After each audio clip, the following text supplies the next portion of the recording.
Chapter 15, Promoting to Nascent Level Warrior. Chapter 15, Promotion to the Nascent Realm. Uncle Luo, there's someone following us. One among the group of mercenaries said to their leader with a low voice, it must be that scout sent by the dark world. That mercenary had a young handsome face. He looked like 25 to 26 years old, and was already 185 meters tall, with a strong and slim figure. He was a nascent realm warrior who had already reached the third sky. His eyes were shining with energy and was always on alert. Just from a simple glance, Shi Yang knew that he was an excellent warrior. No, he is not from the dark world. He is just a horny little stalker, so shameless. No need to pay attention to him. Luo Hao shook his head, and said with a frown, let's hurry. Just leave him alone. Zhao Xin didn't look happy about this, and said with a cold voice, is he after Miss Mu? How dare he? Shall I wait here to teach him a lesson? While he was talking, he gave a caring look at the delicate girl named Mu Yu Dai, who was leaning on Luo Hao. No, don't make any trouble if it's not necessary. Luo Hao shook his head again, and asked the girl in a soft voice, Dai, are you okay with this? Shall we speed up a little bit? Mu Yu Dai was looking very pale, and was perspiring heavily. She smiled politely, yes, I can hold on. We could go faster. Maybe it would be better if we leave that man behind. Otherwise, he will also be killed by those assassins sent by the dark world. Luo Hao couldn't help but sigh, feeling pity for this kind-hearted girl. He nodded to her and said, Dai, don't use any more of your profound qi. I am here for you to lean on. After saying that, Luo Hao held the shoulders of Mu Yu Dai as if she were a delicate flower, and ran between the trees in the forest with ease. When he was about to land on the ground, he would control his mighty body to just slightly touch the ground before jumping up again. There were no footprints left behind him. Obviously, he was a first-class master at maneuvering his profound qi. On the other side, Shi Yang was struggling very hard with such a march. It was becoming more and more difficult for him to breathe. The desire for blood had been killing him all the way. His body was also aching from the intense blow from Master Karu. Due to the intense fight he just had, Shi Yang suffered a severe loss of profound qi, which couldn't be restored within a short period of time. Under these circumstances, if he ever encountered Mo Yenyu again, there was no doubt that he would be dead. Therefore, he had no choice but to recover as soon as possible and control his own body, which had gone wild. The beautiful music of that girl was indeed his only hope. He didn't care whether that girl liked him or not. Shi Yang felt like he didn't have a choice. Even if she thought that he was a shameless bastard, let it be, he would always follow her steps, as long as she would play that enchanting music again. Shi Yang tried to control his growing urge for murder and had an evil look on his face. Shi Yang moved most of his profound qi, which was not much, to his legs, and tried his best to keep up with the 5 people ahead of him. Shi Yang completely cleared his mind and became more focused than ever. The only goal that he had in his mind was to keep up with those people. Once he cleared his thoughts, he felt this march not as hard as before. Uncle Luo, I cannot believe that guy was just an elementary realm warrior. In midst of their rapid movement, Zhao Xin suddenly said with surprise. Luo Hao was also wondering. According to his knowledge, a warrior of the elementary realm shouldn't be able to keep up with their speed. Although they had successfully distanced themselves from the man behind, they never managed to ditch him. That man must have some endurance to keep him chasing all the way. This made Luo Hao a little curious, making him wonder whether he had underestimated this warrior the previous time they met. Uncle Luo, I can keep up. You could speed up a little. Mu Yu Dai said with pain and a layer of sweat on her face. No, if we go any faster, you would get hurt. Luo Hao stubbornly refused. He said in a low voice with a frown, don't pay too much attention to the man behind. He is looking for death. If he dies, it is not our fault. Oh! As they spoke, a loud roaring as horrifying as that of a wild beast came from behind, which was apparently from Shi Yang. However, that roaring didn't sound human at all. It was filled with craziness and an evil craving for blood and killing, making anybody who had heard it tremble inside. Is this guy human or not? The hot female mercenary named Di Yalan couldn't help but tremble, and said with a scared look in her eyes, How could any human make such a terrifying sound? This is even more terrifying than the roaring of a demon beast that had gone crazy. The crazy craving inside his body is eating him up again. Luo Hao started to look nervous, and said quickly, "Stay away from him. Otherwise, he might attack us. He has already gone crazy. It's not very difficult to kill him, but it might waste our precious time to escape. The unnecessary fight will certainly draw the attention of those Dark World's assassins, and we would be in a lot of trouble. Just let me help him. Otherwise he will become a crazy monster that only knows to kill, and would start a bloody war in this dark forest." Mu Yu Dai said after a little hesitation, and unwrapped the zither that she had been carrying. Despite the dissuasion of Luo Hao and the other warriors, she sat down with her legs crossed and started to play a song. Luo Hao stepped hard on the ground with anger. "He is such a bastard. He is not at all worthy of your help." The mesmerizing sound of the zither flowed through the dark forest like a gentle stream, right towards Shi Yang, as if it was specifically meant for him. With both of his eyes turning crimson, Shi Yang was on the brink of going crazy, almost losing to that murderous rage. Hearing the familiar music, he was suddenly awakened. With a light flashing through his eyes, he just stood there like completely lost in that beautiful music. A trace of the negative energy combined with desperation and fear slowly drifted out of his body and started to surround him like a light mist. It felt like millions of tornadoes in each of his 720 meridians, and he could feel the unique energy that he got from Master Karu being purified and concentrated over and over again. After a while, Shi Yang's eyes gradually returned to normal, and he began to regain the look of a sane man. At that moment, he realized that this was all due to the generous help of that beautiful girl. She had saved him again. With deep gratitude in his heart, Shi Yang sat down right where he was. He put his heart and soul into this beautiful music and started to operate his profound qi inside his body without a second thoughts. Immersing in this soothing music, he started to relax. Right in the middle of this dark forest, filled with all kinds of unexpected danger, Shi Yang managed to enter the world of the selfless state. He didn't remember how long it took before he awoke. The mist wrapping around him had already been absorbed into his own body, and under his guidance, flew through the different meridians inside his body. Suddenly, thousands of warm but strange streams of energy spilled over from all the meridians in his body and started to propel his profound qi through his veins. Shi Yang couldn't help but tremble. He could clearly feel his profound qi compressing and strengthening with an amazing speed. Within seconds, he could feel his profound qi became 5 or 6 times stronger, and it was more concentrated than before. His strengthened profound qi suddenly started to gather in his abdomen, and filled his entire body with power. Realizing that he must have finally purified all the profound qi that he got from Master Karu, Shi Yang was overwhelmed. Shi Yang slowed his breathing and concentrated all his energy in operating all his profound qi towards his 12 major veins and 8 special veins.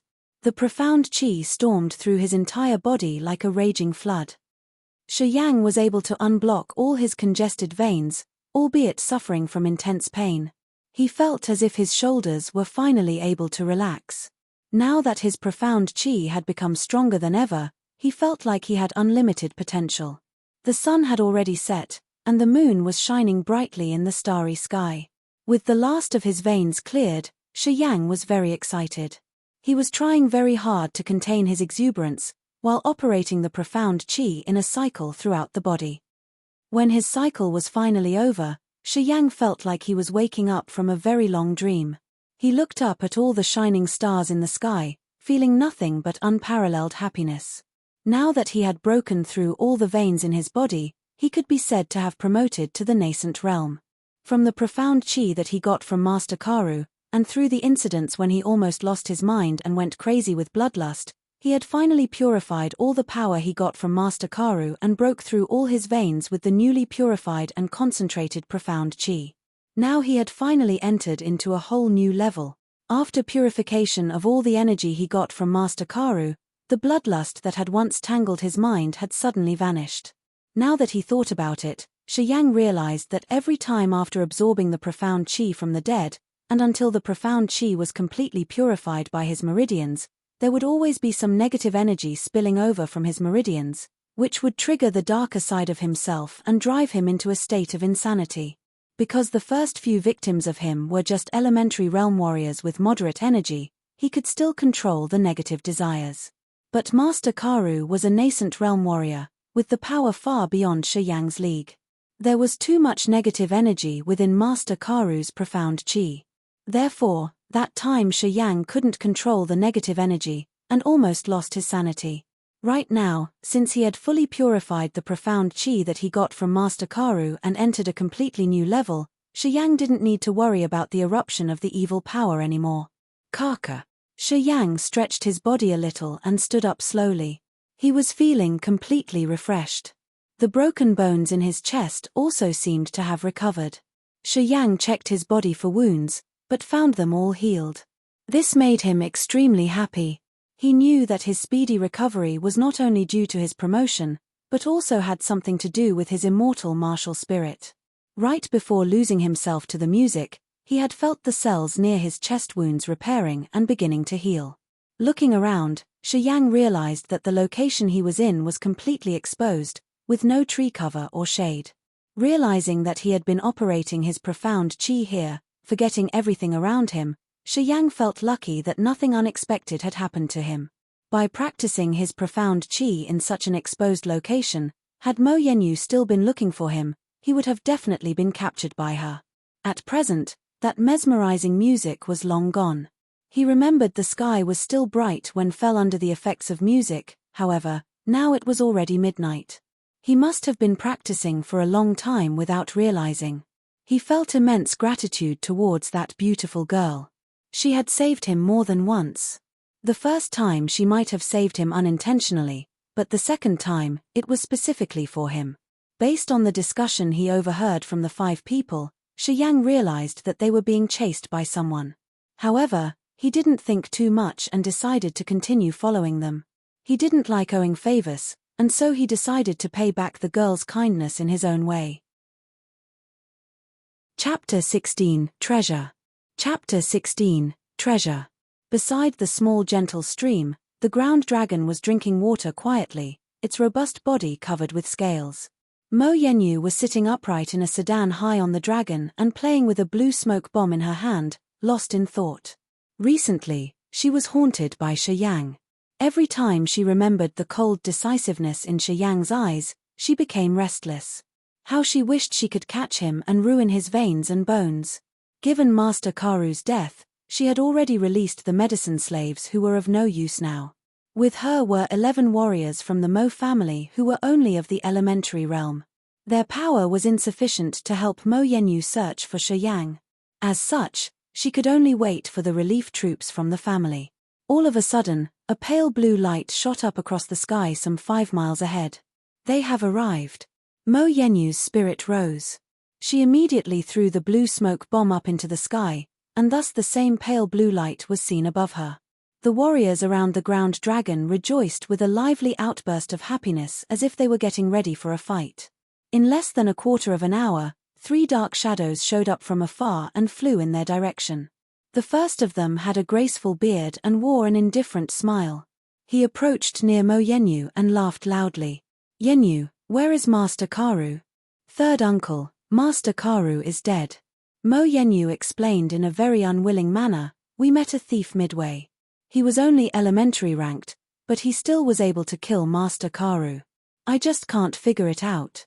Mo Chowga's smile disappeared at once and his face turned pale. "Have you got the thing that was on Karu?"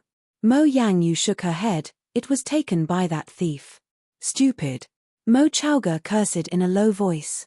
With a cold face, he observed, "We received information that Karu had stolen an incomplete picture of the Gate of Heaven from his teacher. His teacher, Mu Zun, is looking for him everywhere for that incomplete picture. It is said, in the God area where the Gate of Heaven leads to, are martial skills of the spirit and even sacred level. I came here in a hurry with 2 escorts just for that incomplete picture, but you let him die. How stupid." "What?" Mo Yenyu was shocked. "How could that be? Why would Karu leave Medicine Valley with you if he hadn't stolen that valuable map from his teacher? You think he was attracted by the wealth of Mo family?" "Humph. He was attempting to get shelter in the Merchant Union, so that his teacher Mu Zun couldn't kill him. Mo Chaoga thought for a second seriously and reproached, "Tell me the details. That man must be still in the dark forest. We have to find him. The picture means a lot. We, the Mo family, have to get it." Mo Yenyu started to realize how bad the situation was. She told him all the details, except that she was violated by Shi Yang twice. "Dumbass." Mo Chaoga scolded again. He flew into a rage. "You didn't keep tracking him? That bastard is only of the elementary realm. No matter how he killed Karu, he must have paid a significant price. He might have been hurt too. If you had chased him, you could have killed him easily. Too dumb. I was afraid that we would lose more, so..." Mo Yenyu lowered her head in shame. "An elementary realm guy, and you were afraid of him?" Mo Chaoga was annoyed. "You wasted so many resources of our Mo family. What are you doing now? Show me the way. You. Bring the ground dragon back to the Merchant Union through the secure route. Others. Follow me and search." They looked for Shi Yang for 2 days but still found nothing. Under the moonlight, Shi Yang was leaning against an ancient tree and deep in thought. He had decided to stop the chase for the time being. He took off Karu's bag from his back and opened it to look into the contents. Inside the bag was a volume on poisons, several bottles of poison refined by Karu, and 2 mortal-level martial skill books, and, apart from those things, there a dark yellow, incomplete picture, on which were painted 2 hills. Shi Yang studied it for 2 days but found nothing, so he didn't take it seriously. Of the 2 martial skills, to train, required a collection of black qi first. Thinking hard for 2 days, Shi Yang didn't come up with any idea of where he could find black qi, and so he soon forgot about it. Fortunately, the other martial skill didn't require anything special. One simply needed to operate his profound qi according to the meridian map. Shi Yang took out the book on from the bag and started to train in it.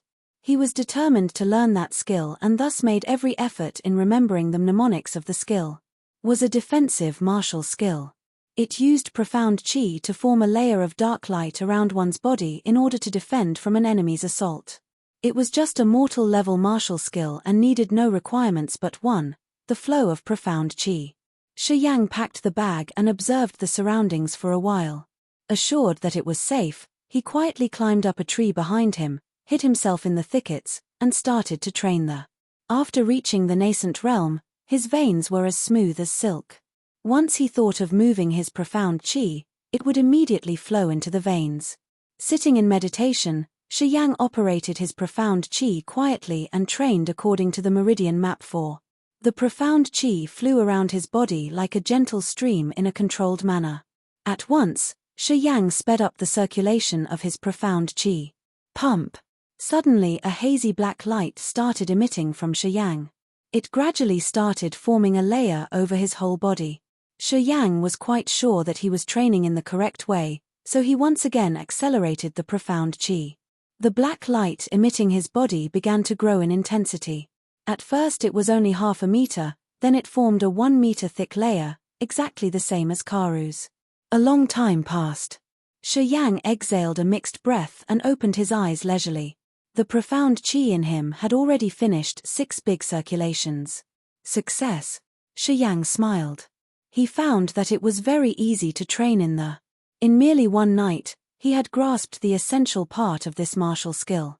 With his profound qi growing, he only needed to accelerate its circulation and his defense would increase greatly.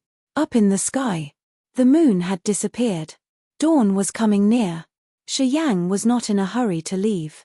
He calmed his mind and tried to operate the profound qi for a second time. The profound qi flew toward his left arm.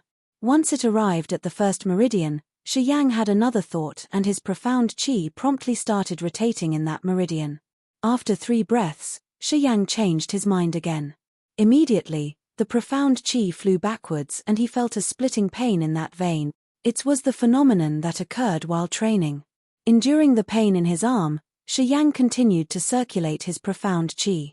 He tried again as he according the process he previously followed in his right arm. The muscles in the left arm began to contract, and slowly became dry and thin. Thin white fog was coming out of his left arm. In the white fog was a mix of negative feelings such as fear, cruelty, and despair, which had the weird power of bewildering people's minds. The negative feelings sourced from the meridians in the left arm and were temporarily bound by the fog. Once he fought with others, they would leak out of his arm directly. The sun was hanging high in the sky. Shi Yang was sweating all over while fully concentrating on his left arm. His left arm was covered with a heavy fog which was sending out a putrid smell. Shi Yang was then filled with a desire for murder. Who?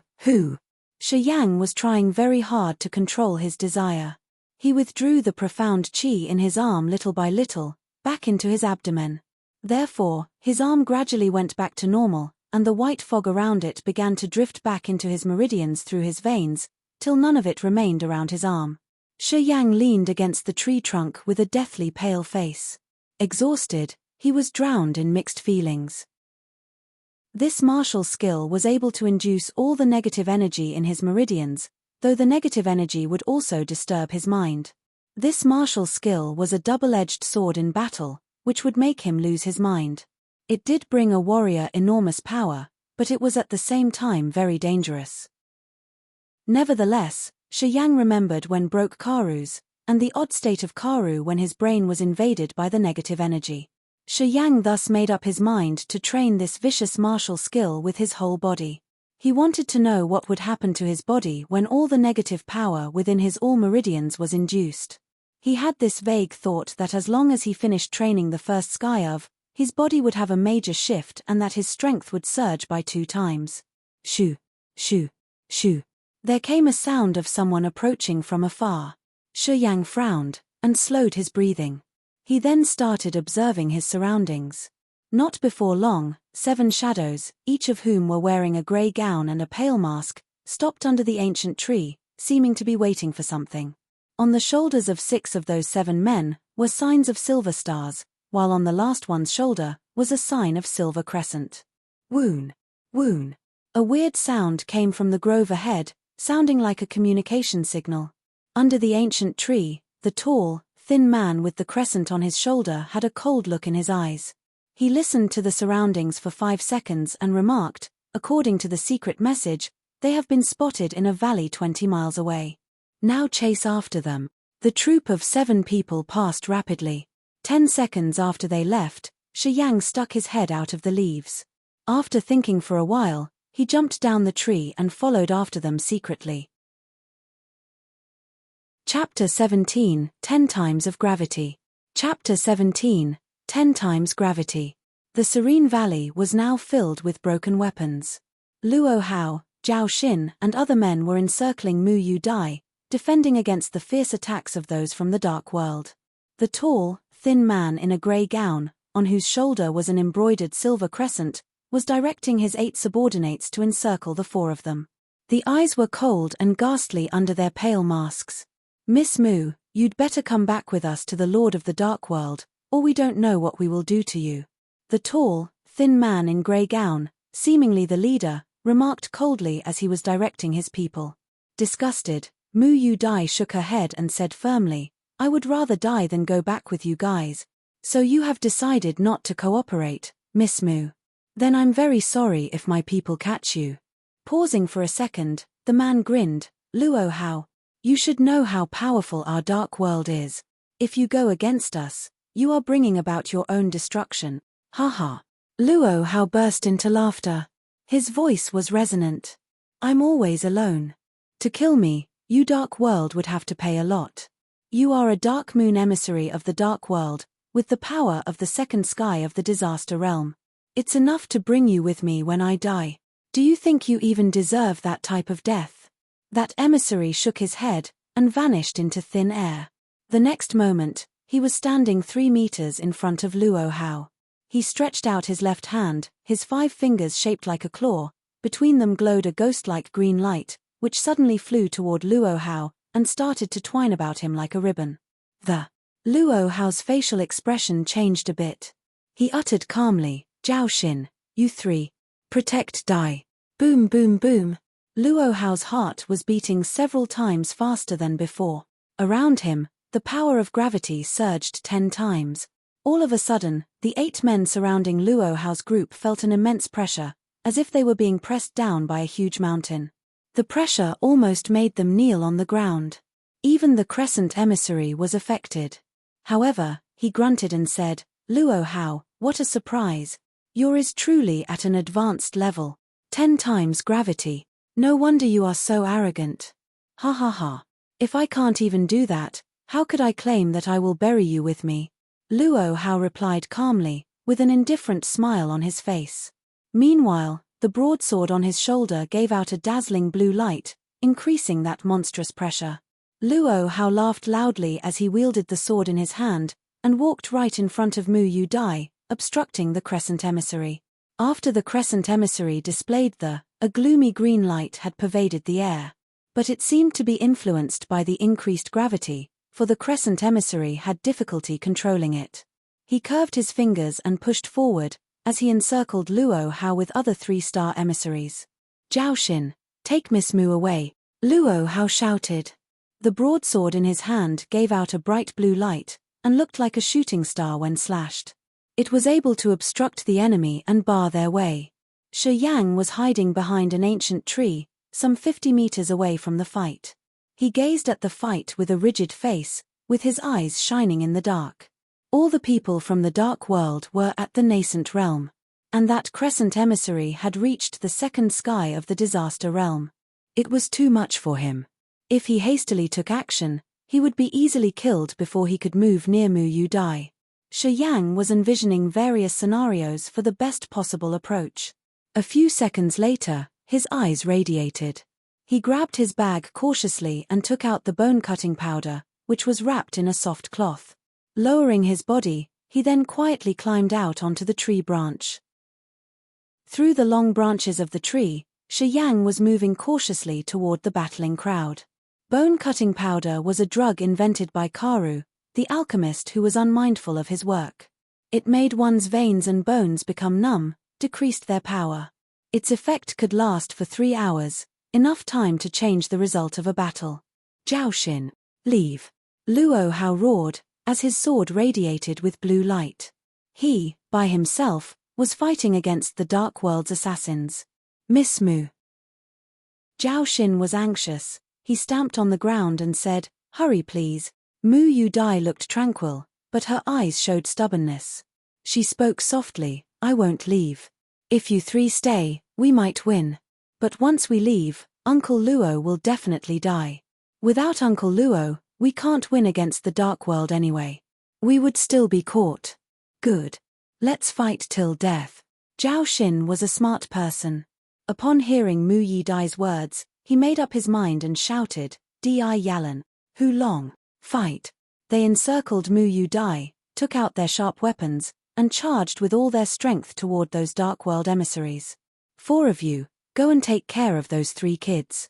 The crescent emissary frowned and ordered coldly, "Don't hurt Miss Mu. The Lord has given the order. Miss Mu should be taken back alive and unhurt." "Yes sir," the 4-star emissaries replied, and in no time rushed toward those 3. Just then, abruptly, a slight sound came from above. The crescent emissary aroused vigilance. As soon as he looked up, he shouted, "Damn it! Run!" It was too late. Grey dust fell from the sky like drizzle and spread over the area.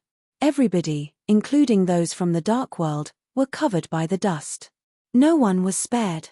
The crescent emissary quickly realized the situation as he held his breath. Though he drew back, there was still a lot of dust on his gown. However, the dust had a strong penetrating power as it entered into his body through his skin. As his hands and feet became numb, he had a quick thought, and operated his profound chi to defend against it. But those star emissaries were not as cautious as he was. Many of them inhaled the bone-cutting powder, which went into their hearts and lungs, which then quickly affected their bodies. In a few seconds, they were numb all over, their bones softened and their strength weakened. Luo Hao's face turned dark all of a sudden. He was a victim too. Exhausted from the fight, he circulated his meager profound chi thorough out his body in order to counter the poison. He looked up into the sky with cold eyes. A thin figure showed up from the branches above them. With an indifferent face, That person flew down from the tree lightly and stood by Mu Yu Dai calmly, with the latter shocked. He took out a medicine bag and said lightly, "Smell the fragrance, you will be detoxified." "It's you." Astonishment took over Mu Yu Dai's moon-like face. She couldn't believe it was Shi Yang who flew down from the above. Gazing at Shi Yang carefully, Mu Yu Dai was even more surprised. Shi Yang had reached the nascent realm in the past few days. "How on earth?" "Miss, you have saved me twice. Once unintentionally, and another intentionally. I will remember that forever." Shi Yang smiled. Seeing that, Mu Yu Dai grabbed the medicine bag. He added, "The effect of the bone-cutting powder shall last for 3 hours, which is not too long, but not too short either. You should know how to deal with it, miss." His dark eyes suddenly went cold. "Got it." Mu Yu Dai got what Shi Yang said.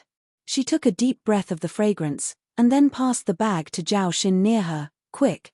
The crescent emissary was still operating his profound qi to defend against the effects of bone-cutting powder. Seeing that situation, he shouted with a rigid face, "Move. Grab that medicine bag. If they are cured by that powder, none of you will survive."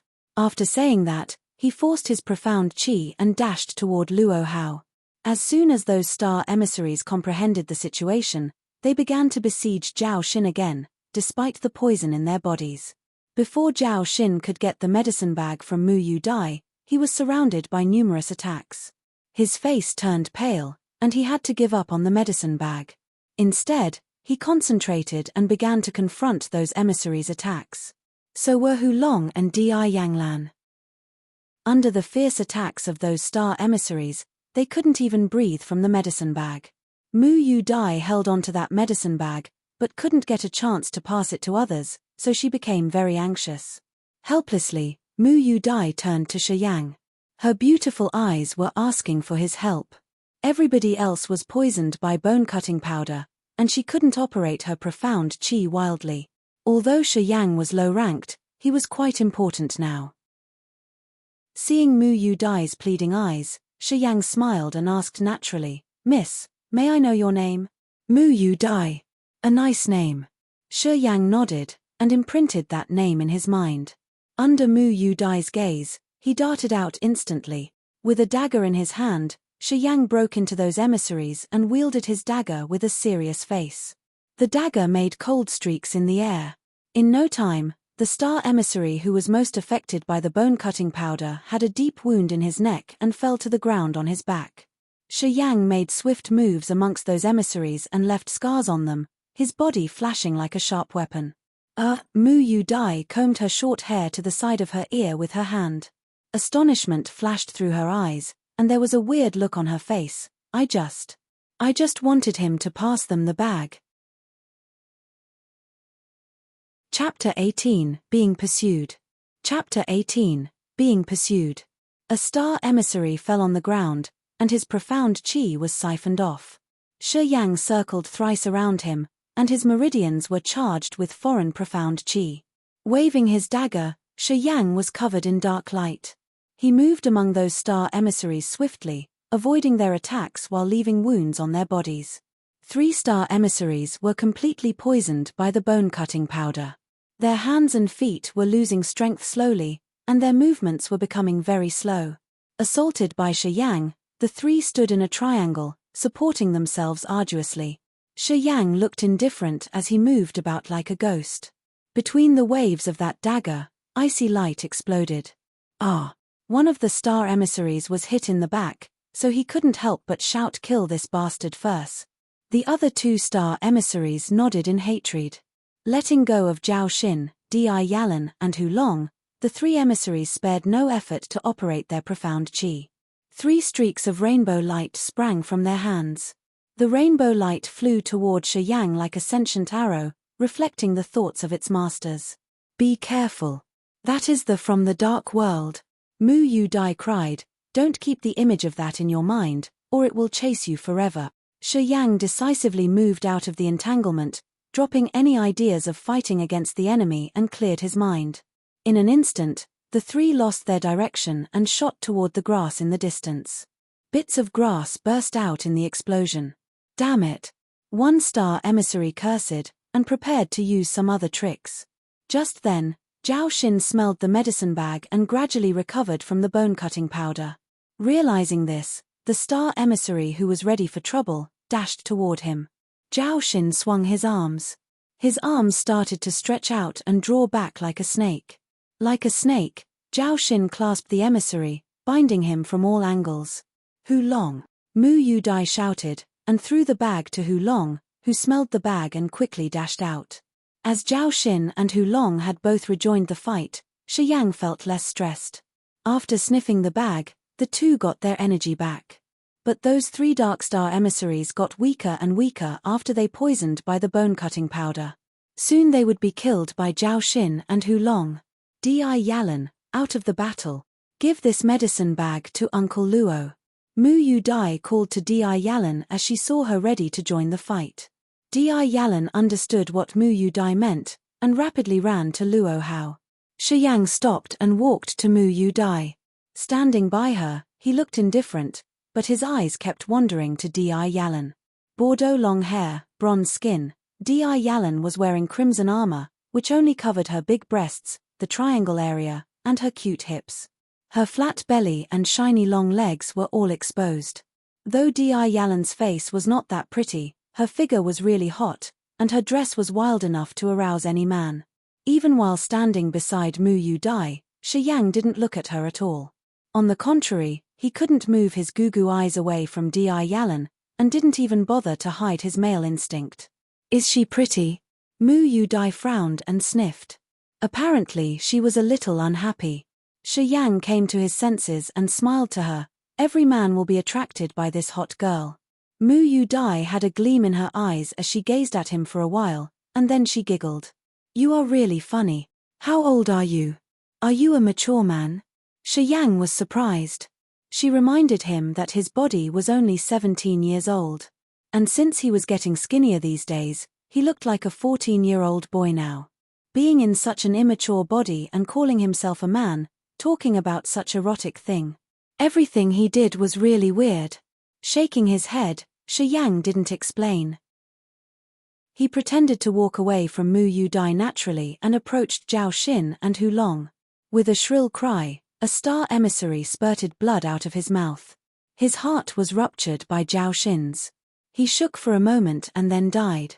Shi Yang came forward. The profound qi from the dead body was slowly absorbed into Shi Yang's body in a way only he knew. At the same time, Shi Yang's eyes began to show a fierce glint, and a killing desire took over his mind.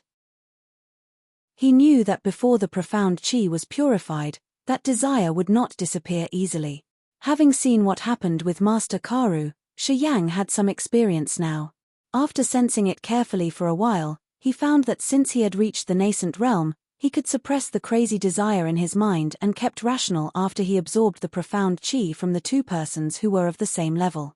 Shi Yang guessed it was because his level was upgraded.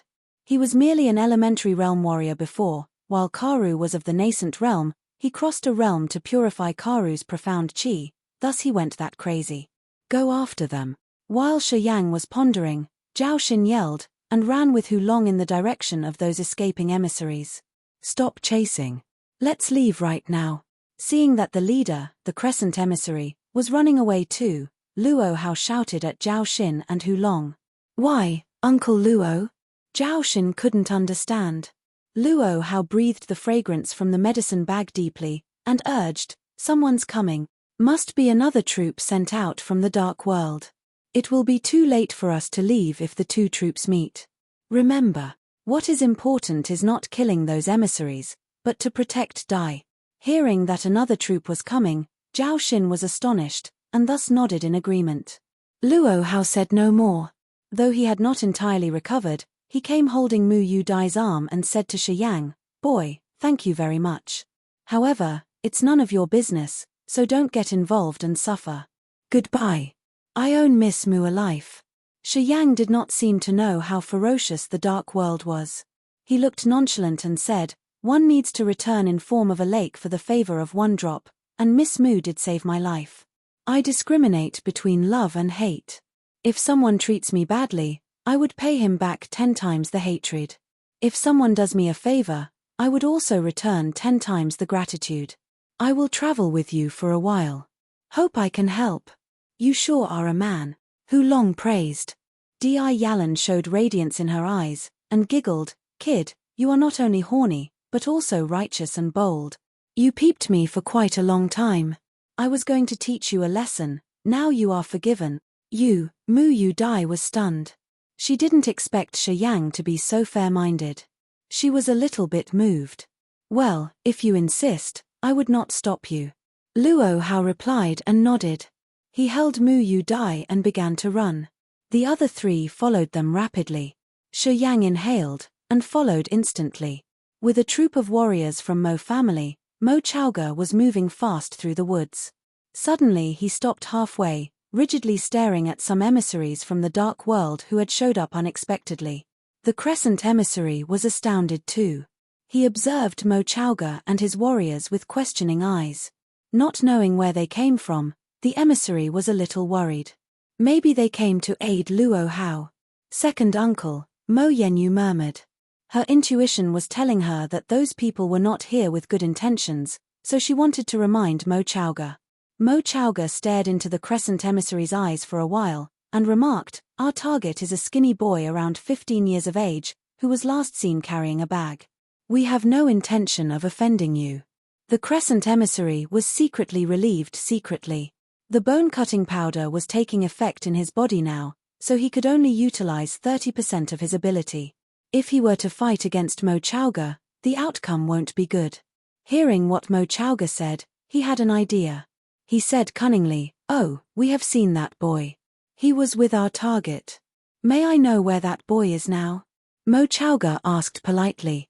He didn't notice that Crescent emissary was poisoned by the bone-cutting powder. But according to the gloomy air of that person, he guessed that the emissary was a tricky one, so he held his arrogance. Over there. The Crescent emissary directed and answered coldly, You'd better be careful. That bastard is at a low level, but he is accompanied by a warrior at the first sky of the disaster realm, who had the martial art. Too tough. First sky of the disaster realm. Hearing that, Mo Chaoga frowned slightly, and then nodded, Thanks for the information. Let's go. Mo Chaoga waved his hand and left hurriedly with the warriors of the Mo family. This guy was at the disaster realm as well. After they left, the Crescent emissary's eyes turned dim. He smirked, Little bastard, you ruined my plan. I will kill you when I recover. Chapter 19, The Martial Spirit of Petrifaction. Chapter 19, Petrifaction Martial Spirit. A huge ancient tree appeared in front of Luo Hao. Dozens meters high, it was so thick that 10 people couldn't circle it hand in hand. The leaves almost covered the sky. Luo Hao stopped walking suddenly and released Mu Yu Dai, then gazed at the ancient tree. He looked dignified and seemed to be making a crucial decision. As Zhao Xin, Di Yalan, and Hu Long came near the ancient tree, they turned serious as well, seemingly knowing there was something unusual about this tree. Shi Yang frowned, and he began to stare at this huge tree too, not saying a word.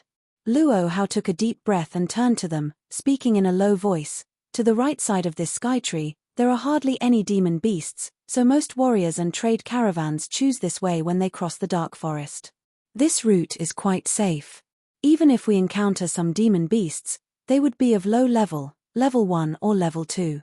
And this route is closer to the Merchant Union, merely taking 10 days to get there. Zhao Xin and the other 2 nodded. Apparently they all knew it. After pausing for a while, Luo Hao added in a serious manner, but to the left of the sky tree, the situation is totally different. It's a longer way to the Merchant Union, and is haunted with demon beasts and many audacious warriors and soldiers. Those who dare to go this way are mostly tough guys.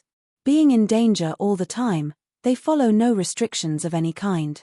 If we choose this way, we need to look out for not only demon beasts, but also for those irrational warriors and soldiers, especially when we have 2 pretty girls here among us. Humph. Anyone who would want to take advantage of me, I will chop his head off. Di Yalan made a cutting motion in the air, with coldness in her beautiful eyes. Uncle Luo, what do you think? Zhao Xin asked. If we advance to the right, those from the dark world will catch up in approximately 1 day and there will be a nasty fight. Having no choice and depressed, Luo Hao said, no one knows if we would be lucky enough in these upcoming days. And if their reinforcements came, it doesn't bode well for us. What about going to the left? Hu Long asked. If we go to the left, we would come across demon beasts, and more likely, we will be killed by those insane warriors. But it will be the same for those from the dark world. They have bad reputation, and hardly anyone will go against them in the Fire Empire. Yet in this situation, they are the targets of the demon beasts and warriors. If they meet high-grade demon beasts accidentally, it's possible that they all will be killed. Luo Hao made his speech slowly, and after explaining them the situation, he remarked, to go via the right side, we won't be confronting any demon beasts or warriors, but the dark world will be a huge threat. To the left, we may be attacked by demon beasts and warriors, but the dark world shall also be threatened. Therefore, to go via the left, we have a greater possibility to escape. Go to the left then, Mu Yu Dai said decisively. Okay. Luo Hao nodded and took a glance at Shi Yang, and said, hey kid, there is still time if you want to leave. Otherwise, you will have no chance. I will go with you guys. Shi Yang had made up his mind. There was a very irrational side in his personality. That's why he had drowned in extreme sports, which were like games of death, for the past 10 years. When Luo Hao was depicting the danger of the left side, Shi Yang couldn't help but get excited. Luo Hao nodded and waved his arm. Well, let's set off. From now on, everyone must be on alert. 1 hour later, Mo Chaoga and the warriors from the Mo family also stopped at the sky tree. Second uncle, which way would they have chosen? Mo Yenyu asked. I will chase by the right side. If I don't come back in 2 hours, you guys catch up this way. However, if I don't find them in 2 hours, they should have taken the left way. Mo Chaoga thought for a while and ordered them to wait at the intersection. Then he flew away to the right side. After 1.5 hours, Mo Chaoga came back with a pale face, not even a slightest sign of these people. How dare they take the left side? Everybody watch out. There are many demon beasts and warriors on the left side. Never be negligent. Remember, don't make a fuss with those warriors and soldiers. These people are all lunatics. Don't provoke these people who don't know what death is. Yes, sir. Let's go. 3 saber-toothed rhinos were strolling along a brook leisurely. They were level 3 demon beasts. A silver glow shone on the back, their teeth were as sharp as sabers, while their fist-like brown eyes glittered with a murderous look. The 3 rhinos were all covered by hard mud, which formed a natural armor, through which any normal weapon would find hard to cut. The 3 saber-toothed rhinos were sipping water now and then, while looking around discreetly, seemingly to be looking for game. In the bushes not far from them, Luo Hao made a gesture to imply everybody to be quiet. Until the 3 saber-toothed rhinos walked away slowly, Luo Hao uttered a sigh of relief. He said, saber-toothed rhinos are level 3 demon beasts, equaling human realm warriors. They move fast and have sharp tusks. Low-leveled warriors would either be injured or be killed once they met saber-toothed rhinos. Shi Yang kept wandering his eyes over those slowly disappearing rhinos, showing an interest in having a fight with them. Rather than killing the demon beasts here, our goal is to protect Dai. Everybody remember this. Don't bring up any unnecessary ramifications. Luo Hao seemed to have noticed Shi Yang's thoughts, and thus reminded them casually. Shi Yang grinned, and nodded to show he understood. Let's keep going. We need to be watchful here. To keep an eye on the surroundings is more important than moving forward fast. Try to get away from demon beasts and warriors. Don't get ourselves in trouble. Luo Hao added. Then he advanced with the troop. It was getting dark. Beside a lush tree at the brook, Zhao Xin and the other 2 separated and examined the surroundings with a cautious eye, in case any demon beast showed up. Shi Yang sat upright on the wet ground with a serious look. Bloodlust was lingering in Shi Yang's mind like smoke. He had an urge to release it. It was high time he purify the profound qi he absorbed from the 2-star emissaries, thus he was becoming a little impatient. Luo Hao stood beside Mu Yu Dai all the times. Frowning, He focused his eyes on Shi Yang, lest this boy took any abnormal action. Mu Yu Dai looked indifferent, and she stared at Shi Yang for a while. When she saw the aggressive look on his face, she sat down gently and crossed her legs. Setting the ancient zither on her legs, she began to play. Hearing the zither, the concentrated bloodthirst in Shi Yang's mind seemed to be resolved by a certain power and gradually faded away. Holding his breath and focusing his mind, Shi Yang operated his profound qi peacefully. 1 hour later, a warm flow gushed out of his meridians all over his body. Shi Yang's body trembled. Suddenly, Shi Yang got a severe thirst in his body. The weird power gushing out from his meridians was absorbed by his muscles and bones, before it could mix with the profound qi in his abdomen. The warm stream went into his muscles and bones, and set root in his blood and flesh. Within several breaths, the weird warm stream from his meridians pervaded into his blood, flesh and bones all over the body, which astonished him a lot. Thus, Shi Yang began to feel the warm stream flowing in his blood, flesh and bones. Bang! There was a heavy strike in his head, and the next moment, he felt a strange change in his body. Turning pale with fear, he opened his eyes promptly to find his bare arms turning grey, bit by bit. Petrifaction. Shi Yang was frightened. He began to withdraw his attention from his body, not giving a single thought to the sudden change. As his thoughts changed, his hardening body soon went back to normal. Concentrating, Shi Yang looked at the others. Luo Hao and Mu Yu Dai were chatting behind a tree not far from him, without noticing what he had just experienced. Relieved, happiness took over his face, as he secretly enjoyed a mirthful time. His body became hard, which meant the petrifaction martial spirit of the Shi family had awakened. The petrifaction martial spirit was exclusive to the Shi family. As one's level increased, it became stronger and stronger, to the extent that one won't be damaged by weapons and the impact of profound qi. Before, Shi Yang had thought that the owner of his body didn't possess this martial spirit. It surprised him that it had awakened after he reached nascent realm. He was ecstatic. The petrifaction martial spirit was beneficial in battles. After petrification, one's body would be as hard as rock, but was still very agile, which would increase one's ability a lot. Apart from petrifaction, Shi Yang also found he also possessed the immortal martial spirit, which could achieve self-recovery. With the help of these two martial spirits and more training, he couldn't imagine how powerful his body would become. No. Shi Yang frowned and thought, don't martial spirits show up not long after birth? But this body is already 17, and yet my martial spirit can still awaken? Too strange. Or does it have something to do with the weird energy gushing out from the meridians? An idea suddenly flashed in his mind. The activation of the two martial spirits, petrifaction and immortal, were somehow related to the blood pool and the changes in his meridians. Shi Yang guessed that the weird stream gushing out from his meridians could stimulate the martial spirit hidden in one's body. With this thought, he was so excited that he wanted to sing out loud and celebrate. A martial spirit was inherited.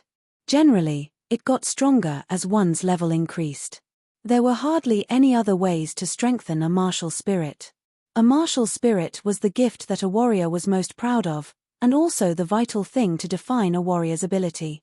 Warriors trained arduously to improve their martial spirit. But even if one's level had upgraded, there were limitations in increasing the level of a martial spirit. On the Grace mainland, even those legendary god-level alchemists could barely refine pills effective to general martial spirits. Those pills were rare and precious on the Grace mainland, and were believed to exist merely in legends. Nonetheless, the effect those pills had on martial spirits was also quite limited. After all, martial spirits were an inherited gift, which was very hard to change. Surprisingly, the weird warm stream gushing out from Shi Yang's meridians seemed to go against the rules. It could virtually stimulate martial spirit and increase its ability.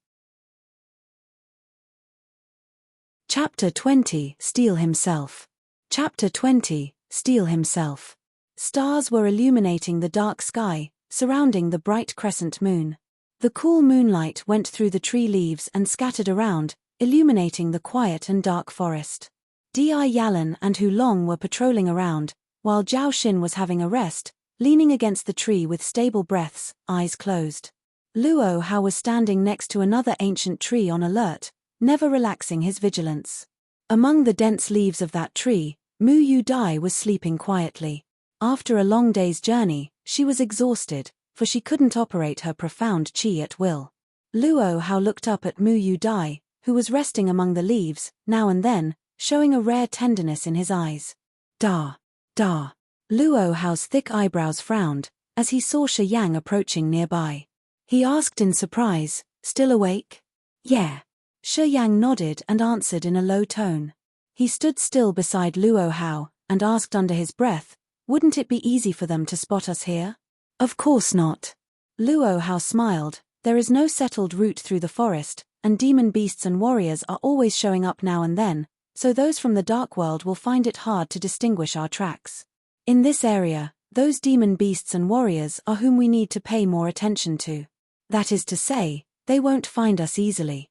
After pondering a bit, Shi Yang asked again, "Uncle Luo, do you need to consume too much profound qi to release your gravitational field? Why do you want to know this?" Luo Hao was puzzled. "I want to steel myself with the help of your gravitational field. Under the gravitational field, I will have to bear a huge pressure, which will strengthen my body. I want to know my limits." Shi Yang replied seriously. He didn't go with the conventional path. Usual training didn't excite him, so he seeked out passion desperately. "To steel yourself by using my gravitational field," Luo Hao's eyes lit up, and he nodded, "Great idea, but are you sure you want to try it? If those emissaries found us while you were exhausted, you couldn't even fight back." "I don't plan to use my profound QI." Shi Yang smiled. "To steel yourself using merely with your body?" Luo Hao was shocked. "Yes." Luo Hao fell in a deep thought for a long time, and said, "You have just reached the nascent realm, so it is beneficial to train your body in a proper way and get used to it. But you haven't strengthened your body before. It is crazy that you want to train in my gravitational field without operating your profound qi. You're sure you can endure that?" "I want to try." Shi Yang replied calmly. "Good. Follow me." Luo Hao nodded, and walked away without making a sound. Shi Yang followed him. After they left in silence, Mu Yu Dai, who was sleeping on the leaves, slowly opened her eyes. Gazing at the two people beside the river from afar, Mu Yu Dai was taken by surprise and puzzlement. She murmured to herself, "Just reached the nascent realm and he wants to steel himself under the gravitational field. Is this guy insane?" Mu Yu Dai became more and more confused as she thought about it, so much that she couldn't fall asleep anymore. Out of curiosity, she slipped down the ancient tree dexterously, and sneaked over to Shi Yang and Luo Hao, in order to see what would happen next. Let's start with the gravitational field at 5 times normal gravity first. Generally, a nascent realm warrior's body can only endure this after undergoing specialized training. You have to do what you are capable of. When you feel it is unbearable, stop the procedure at once. Standing still, Luo Hao added, "Since it's your first training, run laps around me first. If you can run 10 laps without using your profound qi, your body will strengthen. Remember, do within your limits." After his speech, a violent wave broke out from Luo Hao's body all at once. In an instant, centering about Luo Hao, the gravity surged by 5 times. The area around him seemed to have collapsed. The air had become so heavy that one could hardly breathe. An invisible pressure suddenly surrounded him all over. Shi Yang felt as if sand had filled all his cells, and his body was carrying hundreds of pounds of weight. The tendons of his knees tightened, and his heart was beating at a faster rate. Under the effects of the increased gravity, all his muscles were under tremendous pressure. His body slowly adapted to the invisible pressure from the increased gravity. However, he found it hard to breathe, even when merely standing still. Holy crap! Shi Yang was too astonished when he felt that overwhelming pressure. He thought to himself that anyone who went into Luo Hao's gravitational field would be severely influenced by it. They wouldn't be able to use their abilities at their best. It was only 5 times of gravity. What would happen if it was increased by 10 times? Realizing the horrifying part of this martial spirit, Shi Yang took a deep breath, and drove all the distracting thoughts out of his mind. He yelled, and then began to run around Luo Hao. His body shook as the pressure increased. His feet seemed to be filled with metal, and were heavier than 1,000 pounds. Normal running also became the most terrible torment. In the gravitational field, his body couldn't move easily. He felt as if being pressed by a giant. He could hardly breathe. 1 lap. His speed had slowed down by half. 3 laps. He slowed down by half again. 5 laps. Shi Yang was not running, instead he was walking. On the 6th lap, Shi Yang's face was as red as an apple, while the blue veins on his arms were trembling like small snakes, about to jump out of the skin. On the 7th lap, Shi Yang looked like a beast, as his eyes were almost on fire from the lack of oxygen. On the 8th lap, Shi Yang staggered. Every step exhausted him. After every step he would quiver. At that time, Luo Hao couldn't stand it anymore. He shouted, "It is your first gravitational field training. Don't try too hard. You have reached your limit here. Enough. Stop. Or you will be dead tired." Shi Yang raised his head, while his eyes looked as if they were bleeding. He said in a grave tone, "That was interesting, let's go on." Luo Hao stood aghast, and could only come up with the idea conclusion, this guy went insane. In the bushes not far from them, Mu Yu Dai was speechless, her mouth covered by her hand. She had never met someone like Shi Yang before. Shi Yang didn't reply Luo Hao. After another beast-like haul, he continued to step forward. With his face showing extreme stress, he finished another lap. By the last lap, his body was swaying. He had a quiver in each step, and could fall any time, as if he would die at any moment. With his body in that state, he finished another lap, step by step. After that, he got a weird smile on his face. Waking from his astonishment, Luo Hao was relieved when he saw Shi Yang was okay. He was about to withdraw the gravitational field before advising Shi Yang. Mu Yu Dai pressed her mouth with her hand, and had an amazed look in her attractive eyes. She had never thought that Shi Yang would achieve this extreme challenge, even if he was at the nascent realm. Another lap. Shi Yang yelled. "What?" Luo Hao's body shook greatly, and his eyes grew as sharp as knives. He shouted, "Enough. Don't fool around." Before Luo Hao withdrew the gravitational field, Shi Yang continued to walk unexpectedly. He was staggering, and finally dropped on the ground. Luo Hao was just about to shout, when he found Shi Yang was using both his hands and feet, crawling like a demon beast. He seemed to be seeking death on purpose. After about half an hour, Shi Yang finally made it to the end, as slow as a snail. Mu Yu Dai stared at him from the bushes, completely stunned. Chapter 21, Pervert. Chapter 21, Pervert. Shi Yang lay on the ground on his back with his limbs spread. His face was red, as though he were bleeding. He was panting heavily and his body was twitching every now and then. Looking at the sparkling stars above, Shi Yang could feel every cell of his body trembling. As his body twitched, his muscles, veins, and bones were all expanding and contracting regularly.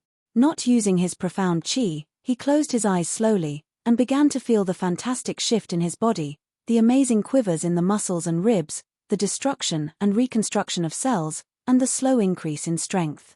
As a wild fanatic for extreme sports, Shi Yang knew that reaching this limit this time was merely the beginning of next adventure. The limit of a human body could always be broken, and be surpassed time and time again. The potential of human body was infinite.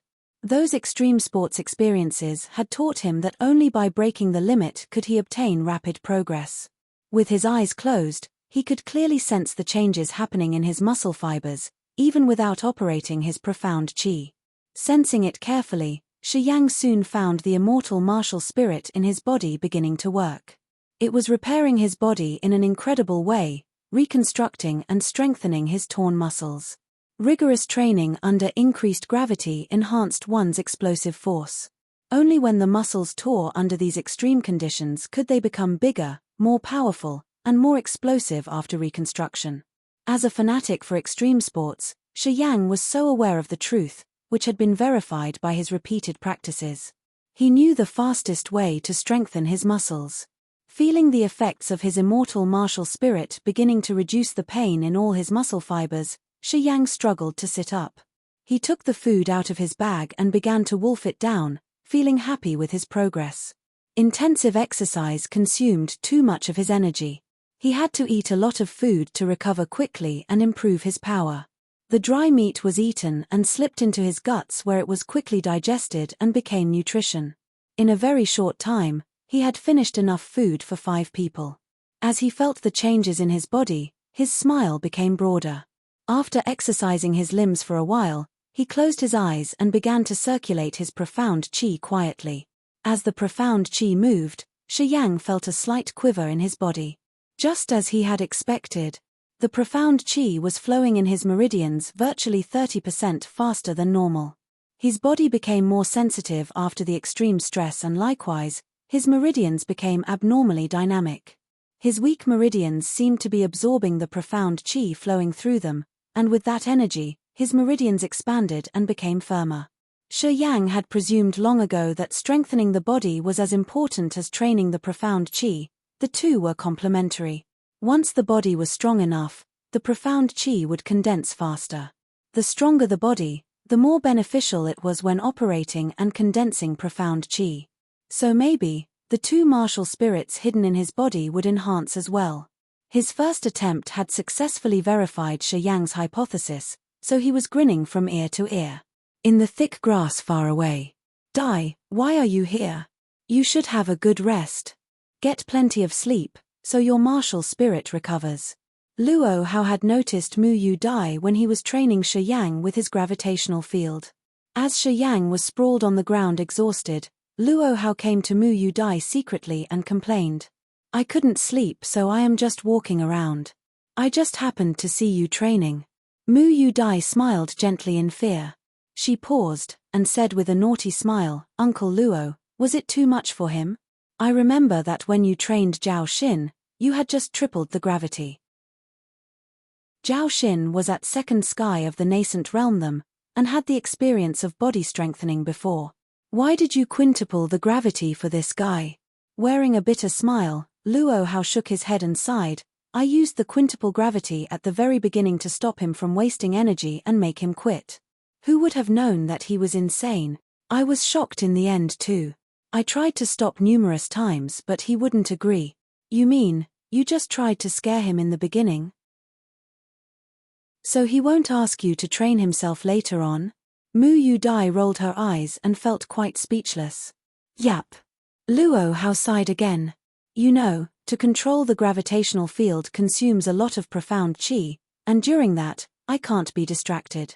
I neither wanted to waste my own profound qi, nor wanted him to be paralyzed tomorrow, which would slow our journey.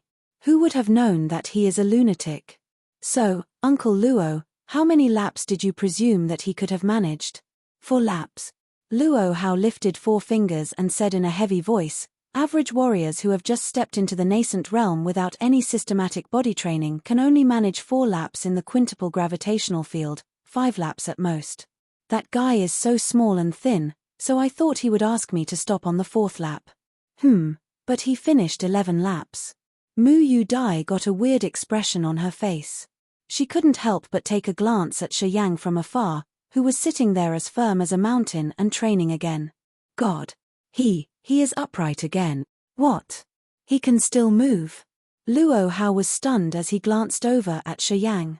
He shook his head and said, lunatic. This guy is a lunatic. Too reckless. I guess he couldn't even move tomorrow. With this intensive training, he would find his body hurting everywhere tomorrow. I bet we will have to adjust our plan tomorrow. Well, let it be. What an unruly guy. Mu Yu Dai shook her head and smiled subtly. The next morning, before the sun rose, there was very heavy fog. Dai, come down. It is time to set off. Under the ancient tree, Luo Hao called out to Mu Yu Dai softly. I want to sleep more. Mu Yu Dai murmured as if in dreams, why so early today? Weren't you sure that he couldn't move today? He is waiting for you. Luo Hao said in a very low voice, his face still trying to control his surprise. 10 minutes ago Shi Yang came to him asking for enough food for 3 people. Right in front of them, Shi Yang wolfed down the food and patted his belly, sighing with satisfaction, "Let's go." Luo Hao was totally astonished. He glared at Shi Yang with frightened eyes for a few minutes before he murmured to himself, "Pervert. That guy is waiting for me too." Mu Yu Dai murmured, rubbing her eyes unwillingly. "Yes, he is more energetic than anyone." He smiled bitterly. "What?" Mu Yu Dai suddenly woke up, astonished. She looked for Shi Yang under the tree, to find him sitting straight like an arrow with bright eyes.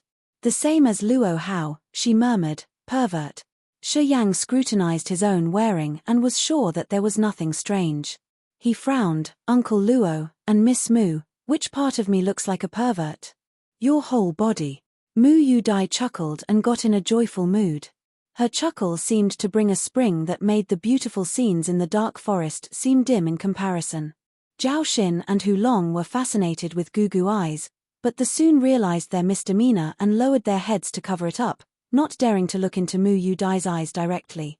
Shi Yang narrowed his eyes and wandered his burning eyes on Mu Yu Dai's beautiful face audaciously. "Miss Mu, if I were a pervert, I would put my hands on you first.